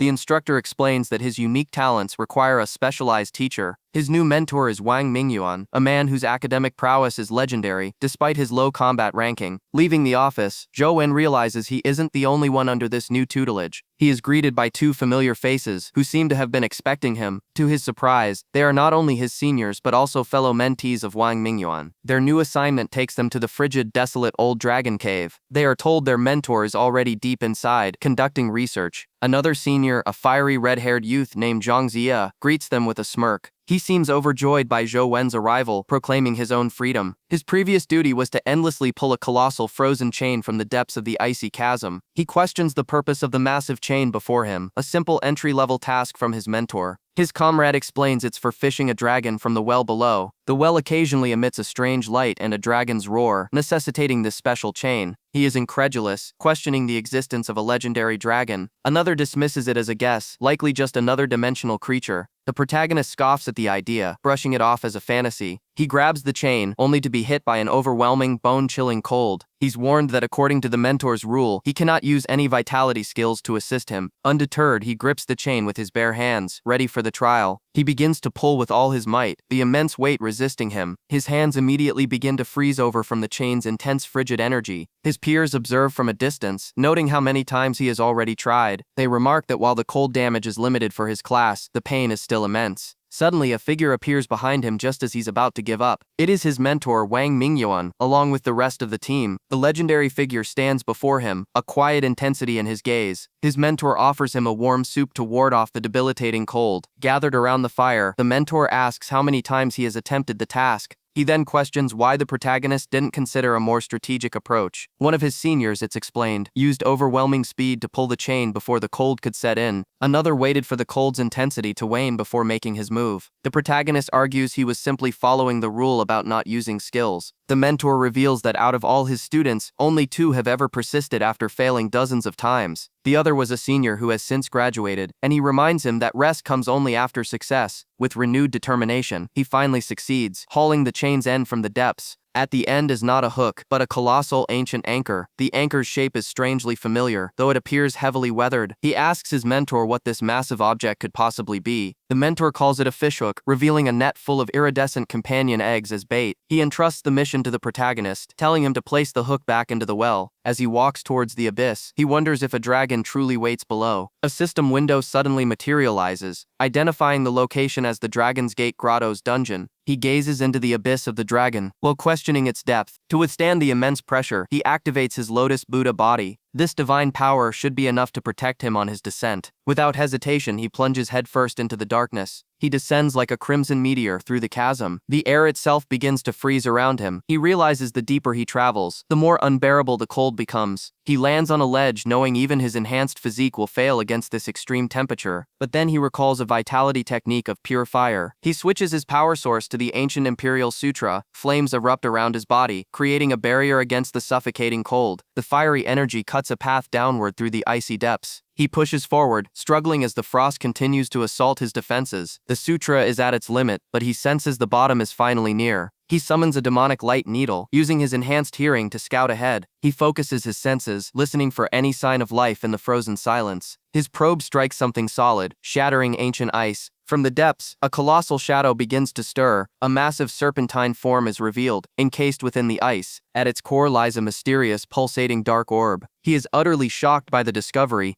A terrifying golden eye snaps open. The great beast awakens, letting out a deafening roar that shakes the well's foundation. The sheer force of the sound blast sends him flying backward. Back in reality, the game feed cuts out as he reels from the psychic impact of that roar. He processes the new information. A cocoon also exists within the dragon well. Deciding to analyze this later, he logs out of the game to rest. But as he steps away, a sudden presence puts him on high alert. He finds himself trapped in a void, a dark domain created by an unknown power. A figure in a plague mask appears, flanked by a horrifying skeletal entity, and greets Zhou Wen by name. Zhou Wen is stunned, recognizing the man as Yan Zhen, the medical examiner. He demands to know the examiner's true identity. The towering creature tells him there is no need to be nervous. Zhou Wen scoffs, understanding his fear is irrelevant to them. The masked man agrees, and his mechanical eyes flare with red light. Instantly, Zhou Wen's body locks up, completely paralyzed. Yan Zhen explains that he has temporarily severed the connection between his mind and his muscles. Leaning in close, the examiner reveals his true purpose. He has come for the tree. Are you searching for that disappeared tree? He confirms his goal, stating, I need its power. The masked man poses a philosophical question, referencing the ship of Theseus.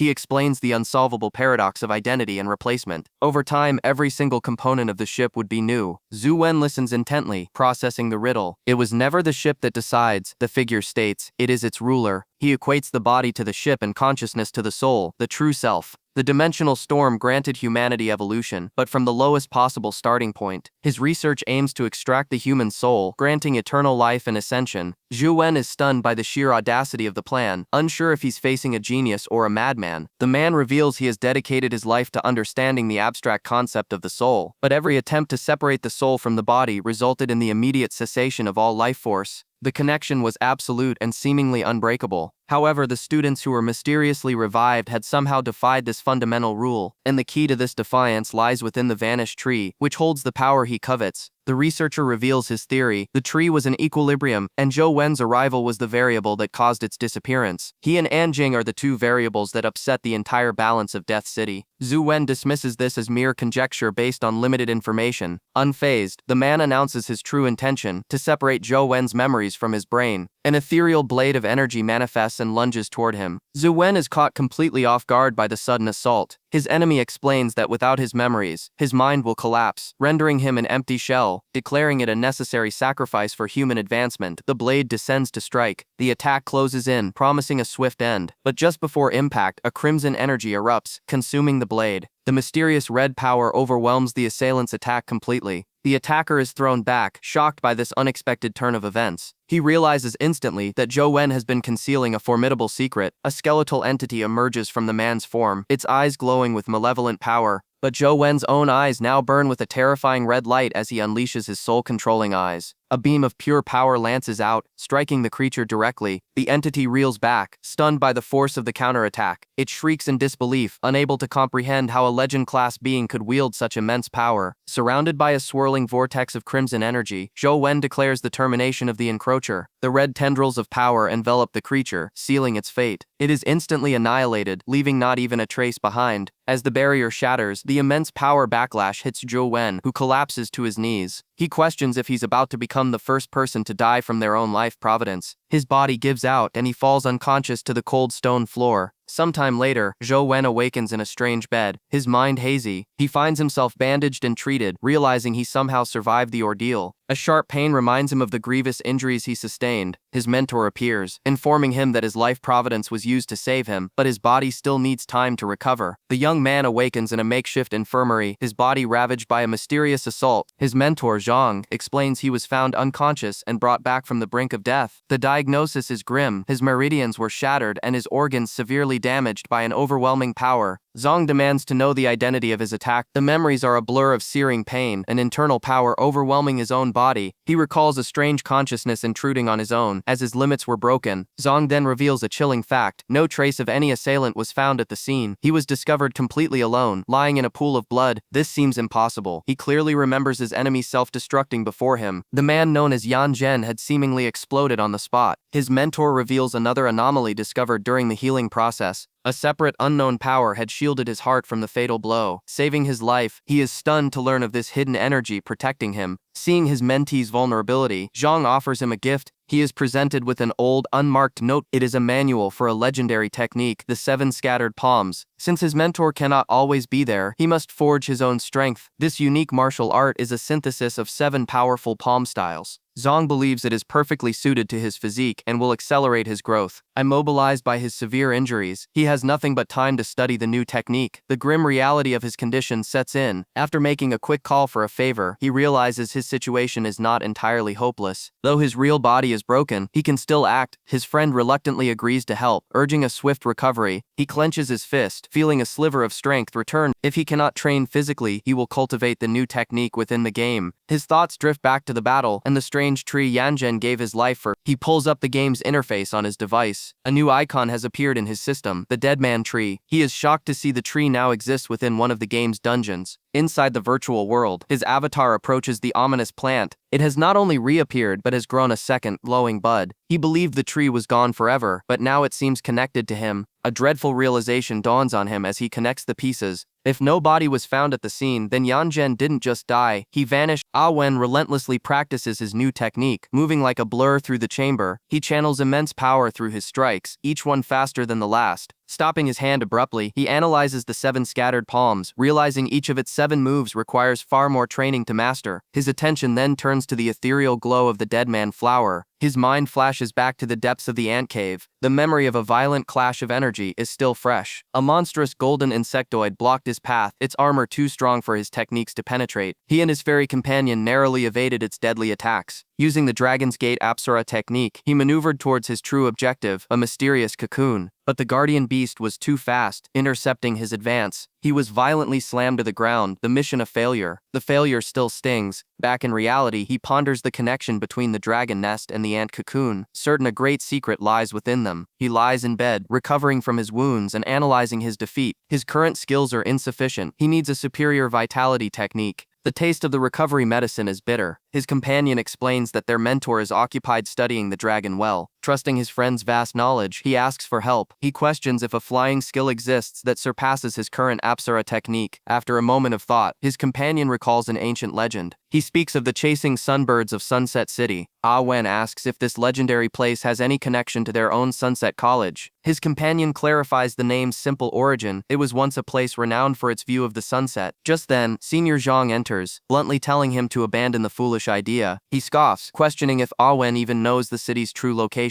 With a dramatic flourish, he reveals that it is directly above their heads. Sunset City is a phantom metropolis, a mirage that appears only within the sun's rays. He explains that hunting the creatures there is impossible, suggesting it would be more practical to kill a fairy instead. The mention of a fairy captures Zhou Wen's full attention. His other companion confirms it. A superior flying skill does exist, hidden within the dragon's grottos. It is the next evolution of the very technique he already possesses. Zhang elaborates that the key is the Dragon's Gate Fairy, an epic-class creature of immense speed and power. He declares that once Zhou Wen has recovered, the 3 of them will hunt this creature together. The decision is made. Without a moment's hesitation, Zhang announces he will scout ahead for the fairy's location. Zhou Wen is worried, questioning if his senior can face an epic-class creature alone. His companion is unconcerned, stating that while the fairy is formidable, it can't kill Zhang. He's then forced to take another spoonful of the bitter concoction. For now, his only mission is to recover his strength as quickly as possible. He awakens, his body fully recovered from the previous ordeal. The eye patch-wearing man notes that his condition has stabilized. However, the rest of the team seems agitated. They demand to know why 4 of them are taking the day off. One of the men explains they just want to get to know the newcomer, Zhou Wen. His unsettling smile, however, suggests a different agenda entirely. The leader gives a silent nod of approval, and Zhou Wen agrees to the proposition. The group eagerly closes in, their intentions still unclear. They depart into the cave, revealing they've been tracking a target for days and are itching for a fight.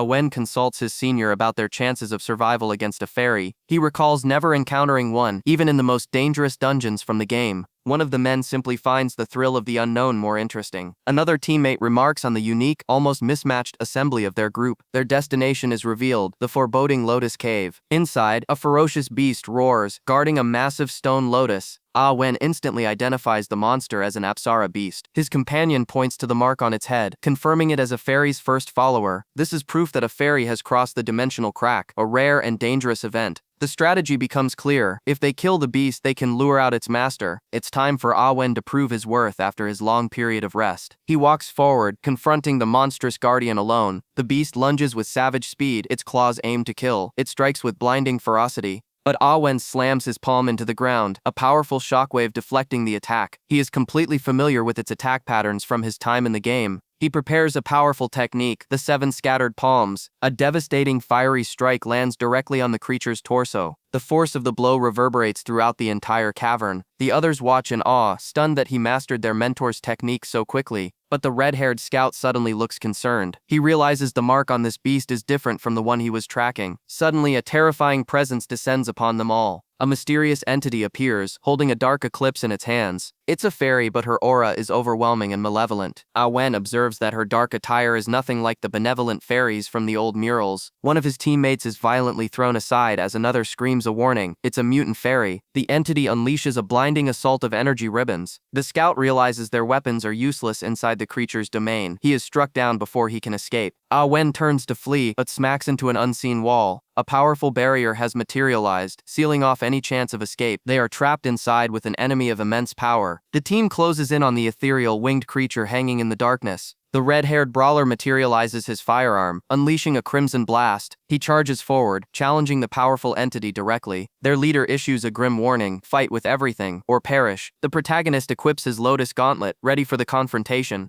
The winged being descends, unleashing a storm of golden energy ribbons. The fighters scatter, narrowly dodging the deadly, slicing tendrils. They weave through the barrage of light, desperately trying to find an opening. The onslaught is relentless, a hurricane of golden light filling the cavern. He manages to parry one of the attacks with his armored fist. Another party member conjures a maelstrom of frigid, cyan energy. He unleashes the great yin wind, sending it hurtling toward the entity. The two opposing forces collide in a blinding flash. A powerful wind spirit manifests to combat the being's golden light. But the creature's attack shatters the first assault team's offensive. The brawler coughs up blood, warning his friend not to fall. The protagonist calmly replies that he has no intention of dying. The wind spirit's power was insufficient. A stronger life class would have frozen the enemy solid. The celestial being conjures another golden sigil, preparing a new attack. He blocks a lightning-fast strike, acknowledging its immense speed. Though the wind attack failed, it did manage to slightly impede the creature's velocity. The protagonist yells for his allies to provide covering fire. The silver-haired warrior dodges another golden ribbon, but the protagonist isn't so lucky, and a ribbon slashes his arm. The brawler is also struck by the overwhelming barrage. The silver-haired fighter moves in, looking for an opportunity to strike. He leaps directly at the creature as it unfurls its magnificent wings. A blue chain of energy suddenly materializes, wrapping around his arm. The creature is caught off guard by the sudden intervention. It's dragged downwards, its flight abruptly halted. The strategist has unleashed his soaring snake technique. The energy whips around the target, binding it completely. The binds tighten, constricting the powerful being. The silver-haired warrior lands a solid blow on the immobilized foe. He's immediately thrown back. The epic-class creature's defense is too strong for such a reckless assault, but he smirks through the pain, having accomplished his objective. The creature activates a new ability, gravity marking and suppression. The strategist reveals his true plan, his eyes glowing with arcane power as he prepares to unleash spirit derivation. The celestial being sits in meditation, seemingly undisturbed by their presence. A crimson blade crashes down, a declaration of war. The attacker lunges, his blade tearing through the air and drawing first blood, but the entity retaliates instantly, parrying a powerful kick with a golden barrier. They had finally inflicted damage, but this would now be a grueling war of attrition. The creature unleashes a wave of debilitating curses, attempting to suppress their abilities. They are immediately ensnared by golden tendrils of energy as their very attributes are drained. The being lands, showing the first sign of exertion from the prolonged combat. Seizing the opportunity, the warrior channels his aura into a single decisive blow. A sickening crack echoes as the very fabric of the dimension seems to shatter. The red-haired fighter smirks, confident in their hard-won victory, but a strange sound alerts the protagonist to a hidden hidden danger, he turns to witness a blinding flash of golden light erupt from the supposedly defeated foe. A beam of pure energy impales him as his ally watches in absolute horror. The creature had faked its own death, a perfect and deadly feint. Golden light solidifies, binding the red-haired warrior completely. The entity reveals its true terrifying form, radiating immense power. His companions realize the creature is channeling all its energy for a final catastrophic explosion. He struggles desperately against the bonds, but cannot break free from the trap. Just as he resigns to his fate, the protagonist appears, questioning why he returned only to die. With glowing eyes, he reveals he has a hidden power he can focus into a single point. He channels an ancient imperial technique through his clenched fist. With a final command to run, he shatters the golden restraints as a massive explosion engulfs them. The entire battlefield is consumed by the incandescent blast. In the aftermath, the team stands victorious in the smoldering crater. They find a rare crystal has dropped, a fortunate reward for their perilous battle. The protagonist refuses any payment, admitting he seeks the thrill of such challenges. His companion simply accepts his ally's nature. He picks up the glowing artifact, examining its latent power. He ponders a critical question. Can his legend-class creature absorb this epic-class skill crystal? The mentor materializes his very life soul into a physical form. He pours its restorative energy directly onto Ah Wen's arm. Ah Wen feels the pain vanish as his wounds rapidly close, astonished by his mentor's power. His companions jest about his near-instant recovery. The mentor then changes the subject, recalling Ah Wen's question about an epic-class crystal. He confirms that absorbing a skill crystal beyond one's life class is theoretically possible. However, he explains that skill crystals are merely conduits for vitality, making the process complex. The attempt is perilous, as some skills demand conditions only available to higher classes. With the lesson concluded, the mentor declares a feast to celebrate their survival. The others call for Ah Wen to join the celebration. Before joining, he inspects the mutant fairy's dimensional crystal. It has a steep requirement, a speed stat above 21. He realizes the mentor's warning was prescient. This is the first time he's encountered a skill with such a specific stat prerequisite. Later that night, Ah Wen returns to his residence. He finds his companion, Sir Antelope, is being well cared for. He settles in, the creature sleeping peacefully beside him. Suddenly, the power cuts out, plunging the room into darkness. He reflects on his own weakness, knowing he is currently no match for even a common fairy. His current speed is only 18, and low-class crystals offer diminishing returns. He contemplates the overwhelming advantage of epic-class life souls, which operate with immense power. The recent mission proved that with the right team, even epic-class creatures are not invincible. But he worries that a high-class speed crystal might be restricted, just as his advancement was. Regardless, his primary objective is clear: find a way to acquire a high-class crystal. The next morning, his thoughts are interrupted by a ringing phone. He answers the early morning call with clear annoyance.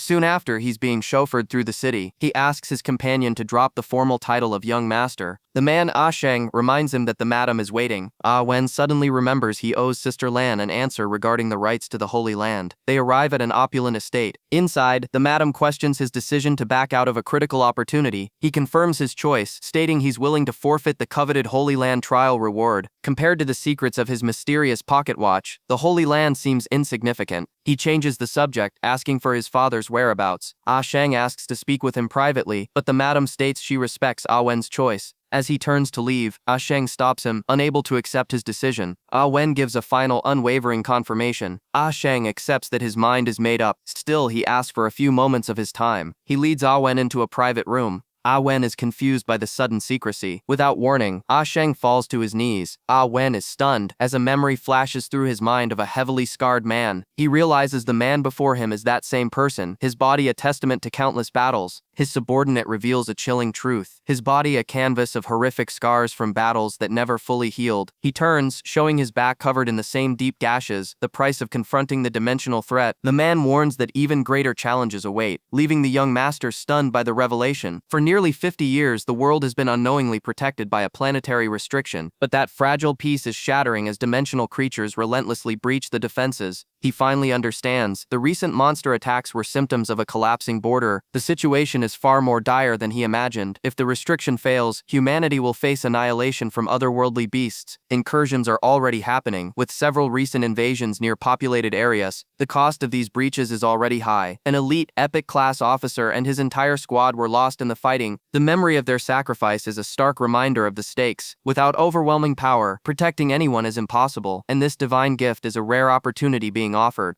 Despite the grim reality, he refuses the offer, determined to stick to his own path. The man respects his decision, understanding his reluctance to accept a favor that feels unearned. He clenches his fist, vowing to forge his own strength and protect what matters most to him. His subordinate can't help but notice the uncanny resemblance between his resolve and that of the warlord. The offer of future assistance is made, a sign of respect for the young master's decision. As they part ways, a question about the man's true identity is raised. He introduces himself not as family, but as the demon drill master, a loyal subordinate. He reveals a glimpse into his past, a time when he was an amnesiac with no name. Found near death in the rain, he was saved by the warlord and given the name Ensheng. Back in his room, the weight of Ensheng's words settles upon him. The world is spiraling toward chaos, a reality proven by the death of an epic-class warrior. His thoughts are interrupted by a strange creature munching away in his very own dorm room. A terrifying thought crosses his mind. Was his apocalyptic dream a prophecy? He activates a hidden system with a drop of his blood. A forgotten icon on his interface begins to vibrate with latent power. He suddenly remembers the dead man tree. His consciousness is pulled into the system's dimension. Standing before the colossal crimson tree, he sees that the tree has finally borne fruit, a single ripe and mysterious object. It's not a fruit but a companion egg, a living entity born from the tree's power. The system reveals its potential, an epic-class Dark Doctor, a powerful support companion.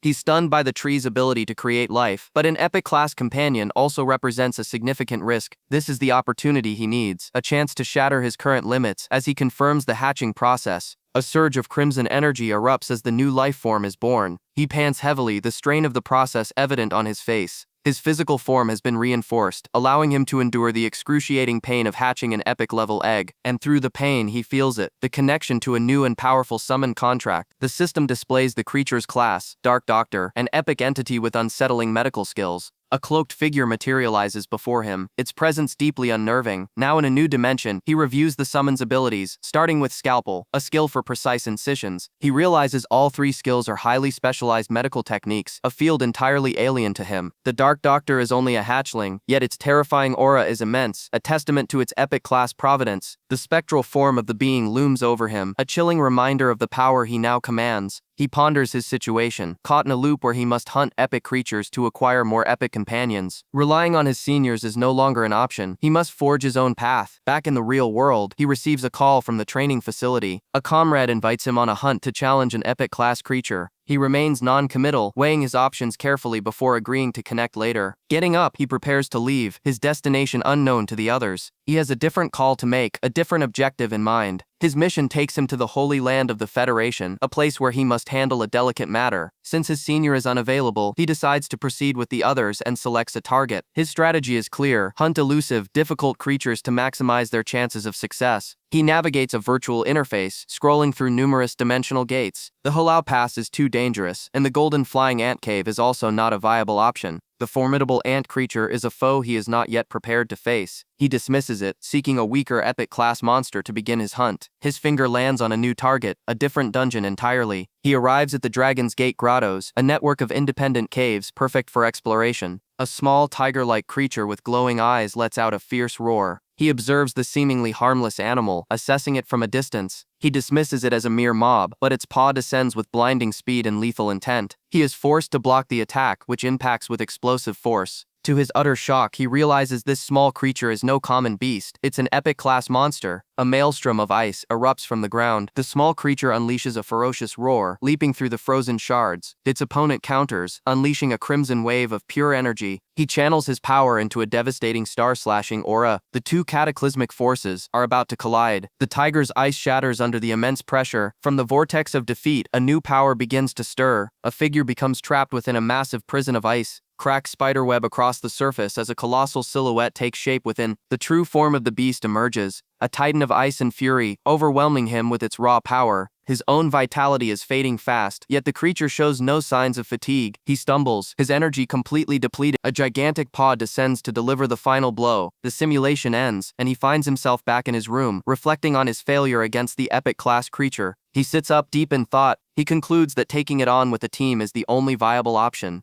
Epic creatures are formidable due to their unique providence and powerful vitality skills. The crucial factor separating them from legend-class beasts is the presence of a life soul, yet the tiger he fought seemed to lack this fundamental power, its rampage feeling hollow. He questions if it was truly an epic-class monster, as it seemed far too easy compared to others. He turns to his device. Searching for answers, he enters the simulation again, standing ready for another round. The battle commences just before dawn. He easily evades the beast's massive but predictable attacks. A single strike lands on its back, leaving a glowing mark. After grinding through countless simulations, he's discovered all its attack patterns, realizing the creature only uses basic physical assaults. Later, his team discusses the target. An ally questions the decision to choose this particular creature for their first hunt. The protagonist explains his conflict. It's not just any monster, it's a protected dimensional creature. The blue-haired man presents his findings from the Federation forums about the lucky little tiger. This creature is a metaphysical being that drastically increases the chances of obtaining rare items in dimensional areas. The girl listens intently as the plan unfolds. It's known as the weakest epic-class creature, but its scarcity makes it legendary. The military eventually intervened, creating strict rules to access the Bainyang cave where it resides. Entry is determined by a lottery with a minuscule chance of winning a long-duration pass. A powerful guard stands watch, his senses ensuring no one can possibly cheat the system. The team looks defeated by these impossible odds, but the girl simply smiles, confidently announcing that she has it handled. With a flourish, she reveals 4 winning passes. The machine confirms an impossible outcome, 4 special prizes won consecutively. The guard watching is stunned, unable to comprehend how they achieve this without some form of interference. He immediately suspects the machine is broken and decides to notify the maintenance department. As the group walks through the desolate landscape, her companions are in disbelief. They question her impossible luck, but she simply claims to have pressed the button. Her teammate recounts the legends surrounding her family's uncanny fortune. He speaks of her finding a super rare crystal embedded in a cheap hairpin she bought as a child. The team leader seems irritated by the tales. To test her abilities, a coin is presented for a simple flip, but the leader interrupts, striking his subordinate on the head in frustration. The coin flies through the air and lands perfectly balanced on its edge. The man's face contorts in pure shock. He finally accepts that her luck is a truly terrifying force. The younger member dismisses the current objective, more interested in the city's gambling dens. However, the leader reminds him that their target is on a strict timer, and they have a limited window to act. Without warning, a massive explosion rips through the ground next to them. From the smoke and dust, an enormous, ferocious tiger appears. The swordsman braces for combat, identifying the creature as a dangerous epic-class beast. With eyes glowing intensely, the leader orders his team to follow his command precisely. Meanwhile, in a remote control room, a gatekeeper monitors the situation. He notes that Zhou Wen's team has entered, but their 72 hours of free access makes their exit unpredictable. A mysterious woman appears, stating that waiting is not an option and she must see him now. The gatekeeper tries to stop her, citing strict Federation rules regarding the ongoing dispute in the area. She ignores his warnings, her gaze fixed on the system. Back in the arena, the tiger lets out a deafening screech. It prepares to charge the party, its eyes burning with rage. The swordsman notes that the beast is far easier to handle than expected for its rank. The leader reveals their coach's instructions have allowed them to perfectly counter all of the tiger's attacks. The creature, now beaten and subdued, submits to the girl with the incredible luck. The massive beast dissolves into a ball of light, reforming as a golden companion egg. Her teammate is on his comms, astonished that a creature would willingly revert to its egg form. She offers the priceless egg to her companions. In return, she simply asks for a favor to be repaid in the future. The young woman seems stunned by his offer, questioning if he would truly give up such a prize. His companions also refuse the reward, stating their loyalty and purpose were never about personal gain.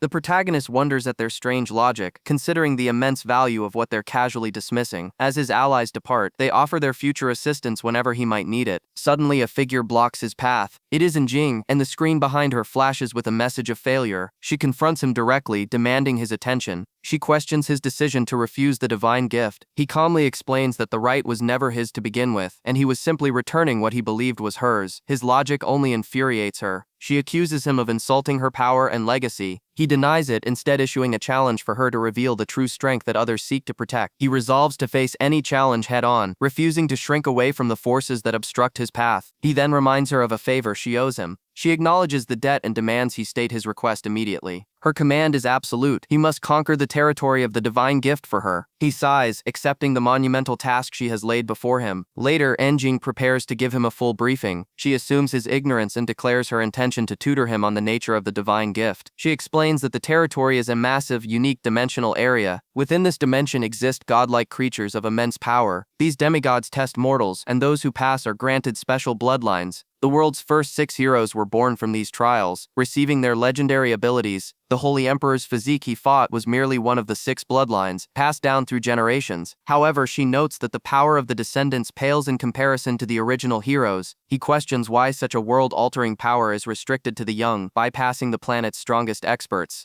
And Jing reveals a critical rule: only those of legend class or below may enter the demigod's domain. He finally understands the restriction, as she mentions her own brother failed to acquire the gift. She corrects herself, revealing a darker truth. In the previous event, no one succeeded at all. The scene shifts to a phone call that has just ended. A mysterious woman in a lavish room has made a decision, dispatching another agent to the territory. Her loyal subordinate bows, promising to see the mission through. Zhou Wen is instructed to pack only what is necessary for the coming mission, and he prepares without question. He then asks his mentor about the mysterious divine gift. The mentor, a scholar of the dimensional era, confirms his knowledge and removes a strange bracelet from his own wrist. He offers the artifact to his student. It is an amulet, a token of protection for the perilous journey ahead. Their preparations are interrupted when Li Xuan bursts into the room, demanding answers about the divine gift selection. He confronts the protagonist, his frustration palpable. Another man, Sheng, calmly agrees to bring the Li family's heir, stunning Li Xuan, who recognizes the man as a notoriously ruthless adjutant.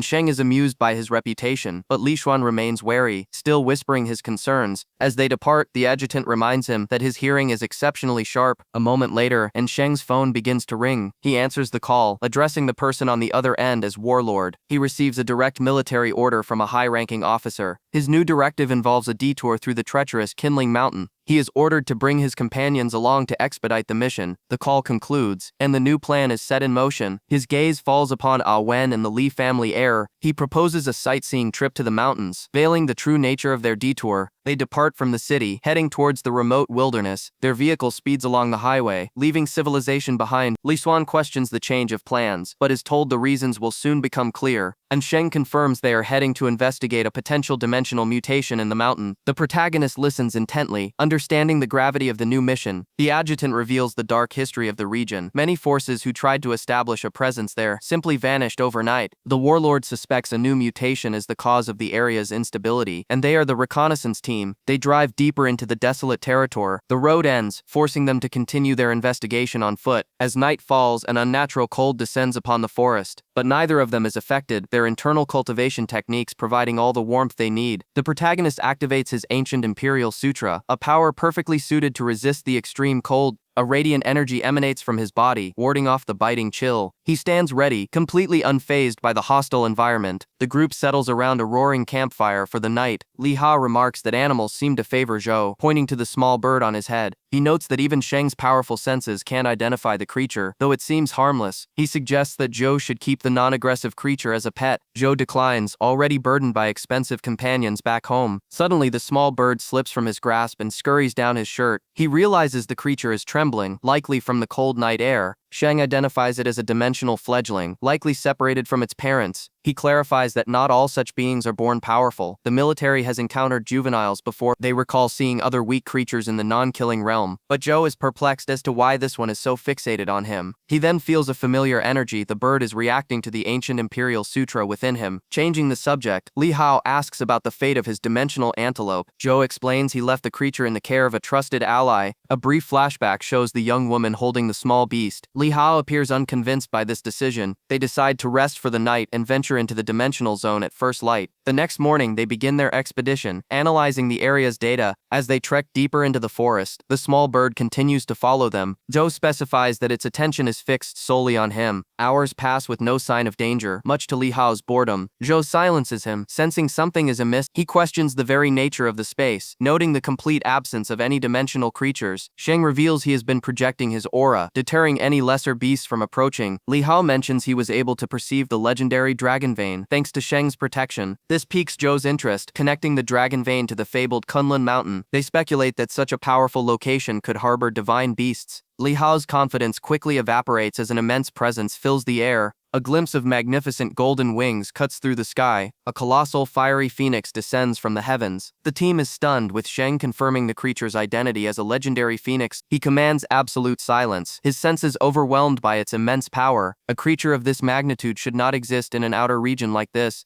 The divine beast's gaze locks onto them, and the small bird flies towards it. On its head they see several other small birds, identical to the one that followed Zhou. The shocking truth dawns on him: they've been followed by the fledgling of a god. A magnificent phoenix, wreathed in flame, soars through the sky. The divine beast's gaze falls upon them, drawn by the tiny creature that has attached itself to Zhou. His companion panics, fearing the colossal creature sees them as a threat to its young. But with a final piercing cry, the phoenix departs, leaving a trail of embers in its wake. Relief washes over them as the immediate danger passes. His friend questions Sheng's inaction, wondering why a top military figure seemed so helpless. Sheng dryly asks if the encounter with a divine beast was satisfying. Meanwhile, the small birdling chirps, pulling at Zhou's shirt for attention. They realize the phoenix must have been searching for its lost offspring, which now gestures for them to follow it. Intrigued, the two men venture deeper into the woods, following the bird's lead. Their path leads them to a colossal, ancient tree that radiates a powerful aura. Sheng recognizes it as a parasol tree, the legendary resting place of phoenixes. Zhou deduces the birdling must have wandered from its nest and lost its way. Believing they are close, he proposes they approach the nest for a closer look. The suggestion is met with immediate shock. His companion argues it's madness to enter the domain of such a powerful being. Zhou remains calm, certain they will be safe as long as they show no aggression. Sheng agrees, seeing an opportunity to gather valuable intelligence on the dimensional space. They resolve to move swiftly, hoping to leave before nightfall. As they approach the tree's base, they discover the wreckage of abandoned military vehicles. The scale of destruction is immense, a testament to a failed attempt to establish a base here. These must be the remains of the military forces that previously tried to secure this area. Zhou kicks aside a piece of debris, revealing something hidden beneath. Underneath the wreckage lies a long object, carefully wrapped in cloth. He unwraps it to find a simple but elegant bamboo sword. Sheng recognizes the weapon instantly. It is the very item he has been searching for. He explains that normal metals are useless against dimensional creatures, but this blade is forged from primordial metal. It is one of the 4 legendary noble swords, known as the bamboo sword. Before Sheng can stop him, Zhou unsheaths the blade, feeling its power. Sheng looks on in disbelief. By unsheathing the sword, Zhou has now become its master. He explains that these 4 legendary swords have been without worthy masters for a long time. The promising previous head of the An family met an untimely end. This man was none other than An Tianzuo's father. He calmly wipes the blade clean, only for it to be thrust through his own chest moments later. A voice of warning echoes, speaking of a cursed blade that brings calamity whenever blood is spilled. The group arrives at a colossal golden tree, the fabled resting place of phoenixes. His eyes narrow, spotting something unnatural suspended amongst the branches. A large golden cocoon hangs ominously from the divine tree. He realizes this is yet another cocoon, one of a series appearing in places of immense power. The mystery deepens as he contemplates its true nature. Suddenly a small bird-like creature darts through the air. It is followed by a magnificent fiery phoenix that descends from the heavens. The tiny creature flies up to greet the divine beast. With their mission complete, the team decides it's time to depart. As they leave, the protagonist is bathed in a brilliant fiery aura, a sigil glowing on his back. The light intensifies, engulfing him completely before the scene fades. The phoenix lets out a piercing cry, unleashing a streak of golden energy that flies through the forest. The projectile of pure power swirls through the air, seeking its target. After driving through the night, they are close to their next objective, the divine gift trial. His companion laments having returned the divine beast's offspring, but the protagonist smirks, knowing they did not leave the encounter empty-handed. Suddenly, the small white creature reappears inside their vehicle, startling the entire group. It drops a small, curious object into his open palm. Elsewhere, in a grand hall, a powerful figure condemns 2 hooded individuals for the shame they've brought upon their family. He scoffs at their defeat, dismissing their opponent as a complete unknown. The humiliated pair see the vowing that Zhou Wen will pay for disrespecting the Cape family. A clan elder declares that with the divine gift trial approaching, this grudge must be settled. The blonde-haired man's eyes glow with malice as he reveals he has a strategy. "But I might need some help from you," he says, a sinister plan forming. The emperor reveals a countermeasure for the strange fan that can pierce his holy emperor physique. He presents a glowing blue artifact to his loyal subject. The man receives the protection of the goddess of wind, a priceless treasure of their clan. With this divine blessing, no wind-based power can harm its wielder. The emperor issues a final command: "Do not disappoint me." Meanwhile, a muscular man sits inside a speeding car, holding a small object. His companion explains that this is an opportunity for the divine beast to repay a great kindness. They arrive at their destination, the magnificent and imposing holy city. Below, a vast crowd of participants has already assembled for the trial. A whisper goes through the crowd as they spot Sheng, the chosen one from the An family. His group's arrival draws stares, as observers question his association with the Ye family. He notices the intense hostility aimed at his family as they prepare for the trial tomorrow. His companion asks if he is truly unaware of the reason for this deep-seated hatred. The story flashes back to a previous trial where a lone swordsman named Tianzuo blocked the way. He met the challenge of the other participants with a confident, knowing smirk. He declared his intention to bring change to the boring inheritance ceremony. Back in the present, the man asks what became of Tianzuo's challenge. The flashback reveals a scene of utter devastation. He had crippled every single participant. This incident was so catastrophic that the rules of the divine gift were changed to prevent another such massacre. The storyteller also notes that a certain girl was there at that time. In another hall, leaders try to downplay a current disaster as a small accident, but the matriarch of the An family sees the truth, recognizing the same predators who circled after her husband's death. In the past, the victorious Tianzuo is approached by someone new. A young girl stares at him, stunned by his incredible display of strength. She makes a vow that one day, she will grow strong enough to defeat him herself. Now in the present day, that same girl has grown into a woman with piercing golden eyes. She waits on a rooftop, disappointed that the person she was waiting for did not appear. Suddenly a voice rings out, declaring that he has finally found her. A man in a white hood confronts her, reminding her of her duty as one of the 6 heroes. Before he can finish, her blade is at his neck, drawing blood in an instant. He slumps to the ground as she walks away, stating that she will not repeat herself. She scoffs at his attempt to control her, questioning if he truly possesses the power to teach her anything. Inside the box rests a strange metallic egg. A man presents it, explaining it's a gift from the madam. He reveals it's a companion from another dimension, a gift she insists he accept for his own protection. The man wishes him well in the coming trial, which will last until the very end. A system notification identifies the item, a Legend-class Metal Essence Armor Beast. Its stats are impressive, a defense-type companion with a body tempered into steel. He realizes Sister Lan must have prepared this for him a long time ago. His companion, Old Zhou, asks which temple he has chosen for his cultivation in the Holy Land. He recommends the Sun Temple, known for the legendary sun shooting technique. The complete form of the technique is only taught after one obtains the sun god body. The protagonist dismisses the idea, stating he has no interest in cultivating that particular art. His ally warns him that the 6 hero families are hostile, especially John of the An family. But he is unconcerned, confident that the metal essence armor will provide more than enough defense. His friend is stunned by the generosity of the gift. He then reveals his own preparations, summoning a surge of violet energy to his hand.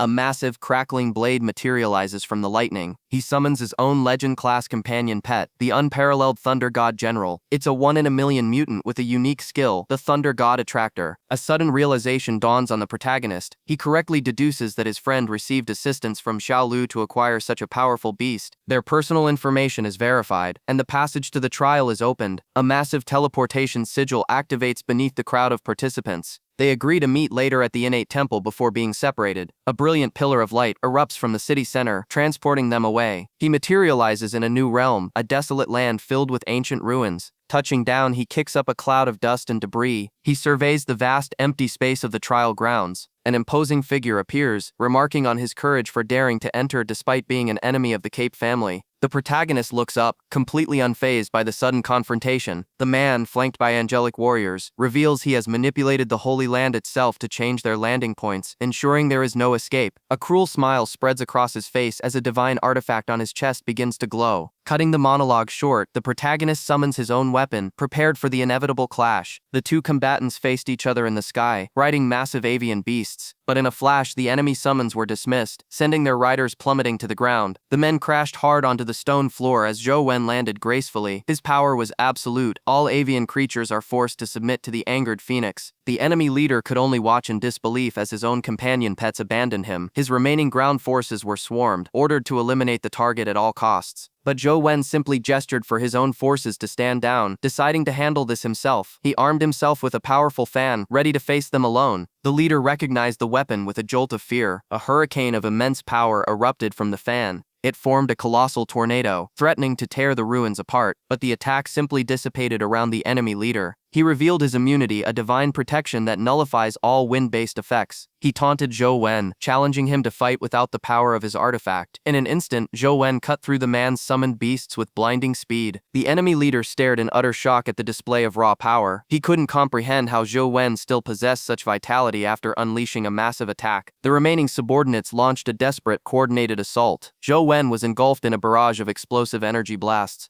yet he emerged from the inferno completely unscathed. He responded with a single sweeping strike that annihilated his attackers. The enemy leader frantically prepared his ultimate spell, ordering his subordinate to buy him time. A powerful crystalline shield materialized to block Zhou Wen's path. Zhou Wen didn't hesitate for a moment. His weapon shattered the rock-firm defense with a single devastating impact. The shield's caster could only watch in horror as his magic failed. The leader had completed his incantation, summoning a gigantic avatar of holy light. With a voice full of malice, he commanded the being to destroy his foe. A blinding column of divine judgment descended from the heavens. The resulting explosion shook the very foundations of the battlefield. Believing his victory was secured, the leader turned to leave, but Zhou Wen walked out of the smoldering crater, his body radiating a new power. His opponent collapsed, unable to believe anyone could survive the holy judgment with their bare flesh. Zhou Wen had awakened the power of the ancient emperor. The terrified man could only whisper a single word before his end came. The battle was over. Zhou Wen inspected a small device, realizing it was the artifact that had blocked his wind attack. He informed his defeated foe that he was severing his vitality meridians to prevent future trouble, claiming the artifact as his prize. He then turned his attention to a silent observer who had been watching the entire fight. A mysterious woman emerged from the shadows, complimenting his immense strength and asking for his name. Zhou Wen met her gaze with a calm, unreadable expression. He gave her his name, Zhou Wen,